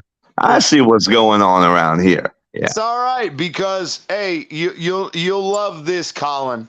So me and Amicus and Big Philly have all made the agreement. We're gonna watch all snaps of each other's quarterbacks. I'm gonna watch all snaps of fucking Josh Allen and Tua, and he's gonna watch vice versa, right? And then we can have an honest conversation occasionally during the season and at the end of the season to gauge what we really think. And I think that it's very important based on Kincaid going there. You guys have you took an offensive lineman. Your overall team has more talent at this moment than the Dolphins team does. If we come out and we sweep your ass and we win the goddamn AFC East, I don't want to hear shit out of Amicus, except that Tua's got a big dick that Josh Allen doesn't. No, I think before the draft, your roster was definitely better, and I think we have definitely closed that gap, if not equal. But here's the great demarcation: quarterback. And the gap between Tua and Josh Allen is just so significant and substantive. It's not even funny. But wait, Amicus, listen to this. Hear me out on this. Bro, so look, I'll agree to say that I think the Dolphins will lose when they go to Buffalo. But listen, it's going to be the same thing when they come down to the 305. It's going to be hot out, just how we like it. You know what I mean? We're going to have the drinks. The drinks are going to be for sale. You know, it's going to be packed, sold out. I hope the Buffalo fans come down again and tell us that they're going to squish the fish because we're going to send I'll be there. I'm coming. to the hotel room again. That's how we like it. I'll be there. Every time. I like it when the other teams fill out our stadium because they're helping us out, buy the tickets, you know. Yeah. We appreciate it. So especially when in the early 2000s we were fucking we were getting blacked out because we weren't buying tickets and neither were the other teams. Well, listen, make no mistake, all right? You go ahead and clip it. Clip it right now. You're getting swept. The Dolphins are getting swept by the Bills. That's a fact. So you're saying you're bringing the broomstick to the second game? It won't even be close. You'll lose by double digits in both games. Clip it. Book it. Back the truck up. You couldn't even beat us hardly by 3 points. You'll see, bro. I got the fucking receipts. I got the receipts. You'll see.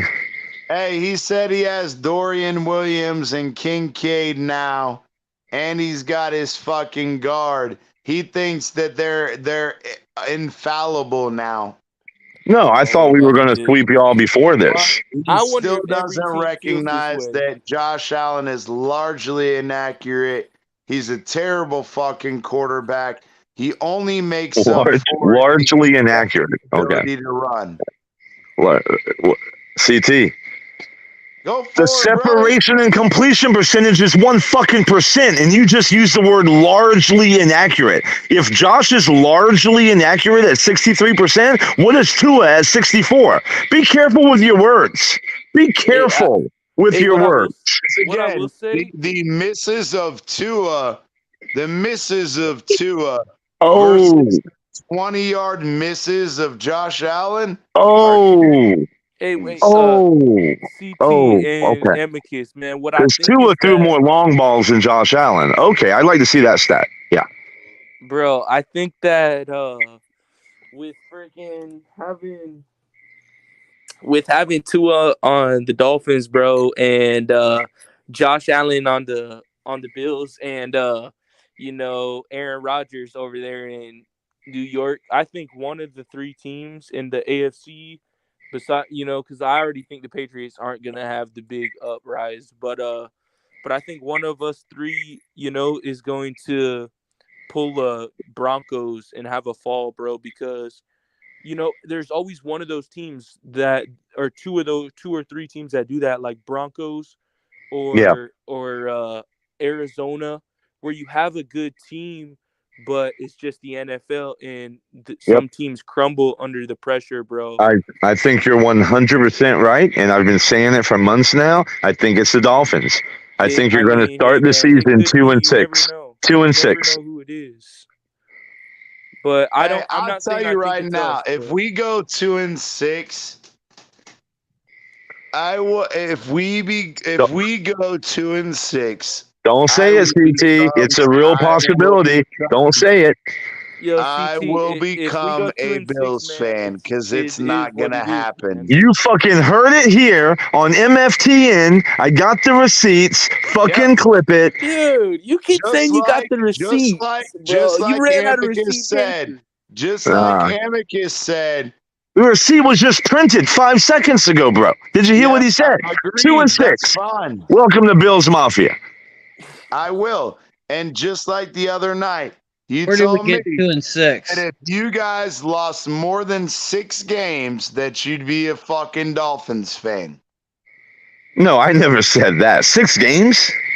Is that what you? Nah, I'm almost. No, that's 11-6, bro. Are you crazy? Come on. I don't know, Amicus. How do you see Dolphins folding besides Jets, bro? I see Jets having that Broncos / Arizona. I see that too. Dolphins. No, I agree. I think Rodgers is. Listen, he's a 40-year-old fucking drug addict. He's overpaid 40-year-old narcissistic drug addict. I think he's way past his prime. And I think that the whole idea of what Brady did and like what LeBron James is doing right now, they're anomalies. They're one-offs. And people just think this is the new norm and the new standard. It's not the fucking standard. The standard is the past 50 years of football, right? You can't take 2 guys that just happen to be the anomaly in different sports and say this is the new standard. There's no precedent for that. There's just one fucking guy in the NFL, and there's one fucking guy in the NBA. That's it. So to think that Aaron Rodgers is going to do what Brady did the past 5 years is asinine in itself. Nobody knows that. He fell short last year, and I don't see it being any better. Hey, I hear you. But what if they say the same thing about Josh Allen, man? He's 27 years old. He's obviously nowhere near as old, but like you said, he's gotten close. But what do you think is gonna get him over to get a Super Bowl, man? And then once he gets there, what makes you think he's actually gonna win when you retire and become a Dolphin owner? Never having a Super Bowl win. Yeah, his name's Dalton Kincaid. You have no clue what this guy is going to do for this offense. But you'll see. You have no clue the pressure the Bills would have if they were in the Super Bowl, man. You know what I mean? After already losing so many. Bro, there's nobody on this team that played for that Bills team in the 90s. Nobody cares about that. No, trust me. Half of these, Von Miller, they had to explain to him that they lost 4. They don't even know about that history, man. They learn about that shit. They learn about, trust me, there's been documentaries done on it. They learn about that history when they walk into the building. Nobody gives a fuck that they lost 4 Super Bowls. Only fans. I'm only 21 and I know fans, exactly. Fans care about it because he uses ammunition against other rival fan bases. That's it. Players don't give a fuck about that. Bro, I'm only 21 and I heard about wide right when I was. You're a fan. That's what I just said, bro. You're a fan. So fans know the history because they use the ammunition against rival fan bases. But players don't give a fuck about that history. No, they don't. The players give a fuck about the here and now. It's just like fucking Jimmy Butler. Because some players were fans of NFL teams growing up. Some players just weren't fans, they just wanted to play. You know what I mean? So some guys were fans of teams growing up, like Mike White. He was a Dolphins fan. And now I will give you this. I'll give you this. Josh Allen has applied pressure to himself from some of the things he said because he knows the history, and he says that he wants to give the city a championship. So he's put that burden on his shoulders. But guess what? He knows how heavy his shoulders can handle weight, or what his shoulders can handle. So if he wants to do that, he's obviously capable of carrying the burden. So I'm not worried about it. So when would you see the Bills winning their Super Bowl? This year. This is the year. So this is the one, baby. We should fire up Bills Mafia. It's already fired up. We're born fired up. Already fired up. We might as well catch a few tables on fire and jump through them motherfuckers right now, huh? Did it 10 minutes ago while talking and debating with you. Oh shit. Hey, I hear you. I'm all for it, because I think the opposite is gonna happen, man. I think the Dolphins are gonna sweep the Bills. You know what I mean? Send them home crying, just like we love to do. Josh Allen, man, you saw he likes to talk shit whenever Christian Wilkins, whenever whenever they win, but Dolphins. Yeah. Can talk shit when we lose. Listen, the only reason Christian Wilkins talk shit when you're down. The only reason Christian Wilkins is still on your team is because Josh Allen didn't press charges against him for sexual assault. So you should be thankful. You should send Josh Allen a fucking fruit gift basket. CT told me that you and Josh Allen had a thing going on.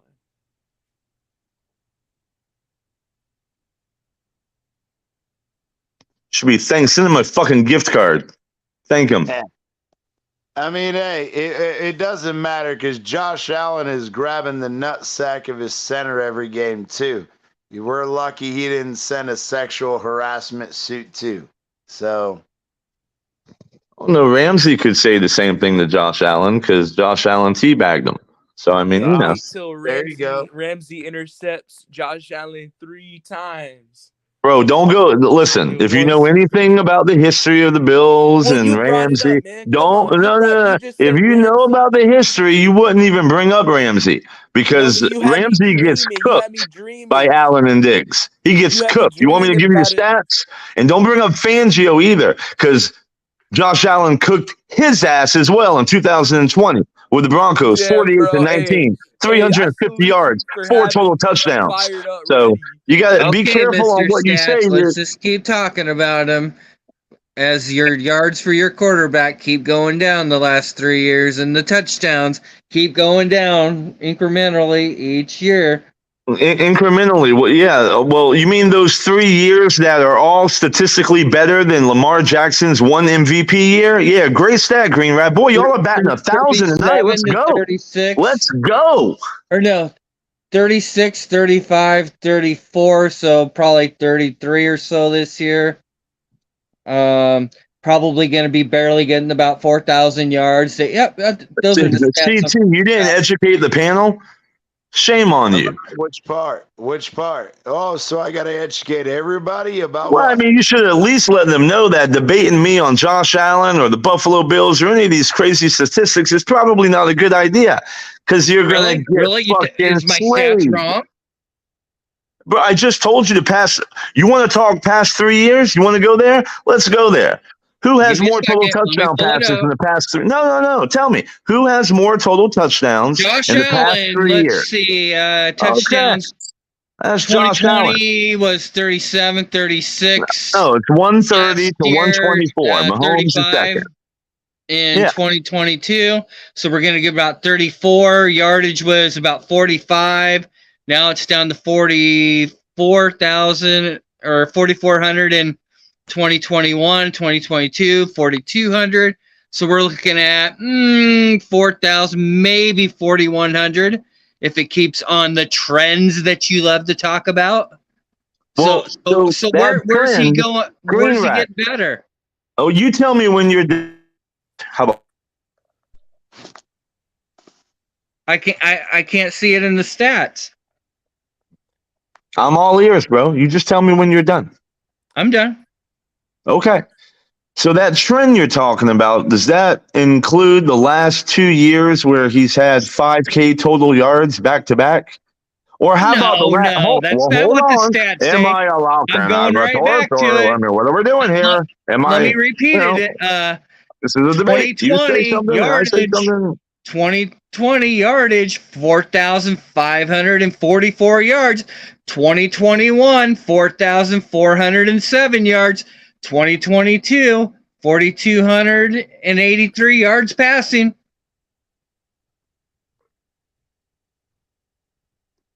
Are we going to argue about that? Are those right or wrong? That's true. Josh Allen trash. Josh Allen's trash. 2020 touchdowns, 37. Great fucking year. 2021 down to 36. 2022 down to 35. CT, man, you got to say something. Completion percentage, 69.2 in 2020. 63.3 in 2021. Because I can't say nothing. I want to back y'all, but me and Amicus, we have a whole show. Miami Dolphins versus Buffalo Bills. Bills Mafia Sit Down versus Miami Dolphins Content War Zone. It's coming. That is one of the premier debates we're going to have, is Josh Allen and Tua. And I think that's where, again, and I respect Amicus for it, he's not going all out on you guys because we're trying to save some of that. This is something we've had in the works for months, and I mean months. All I say is don't tell me that I'm lying when I'm sitting there reading the facts off the fucking sheet, so...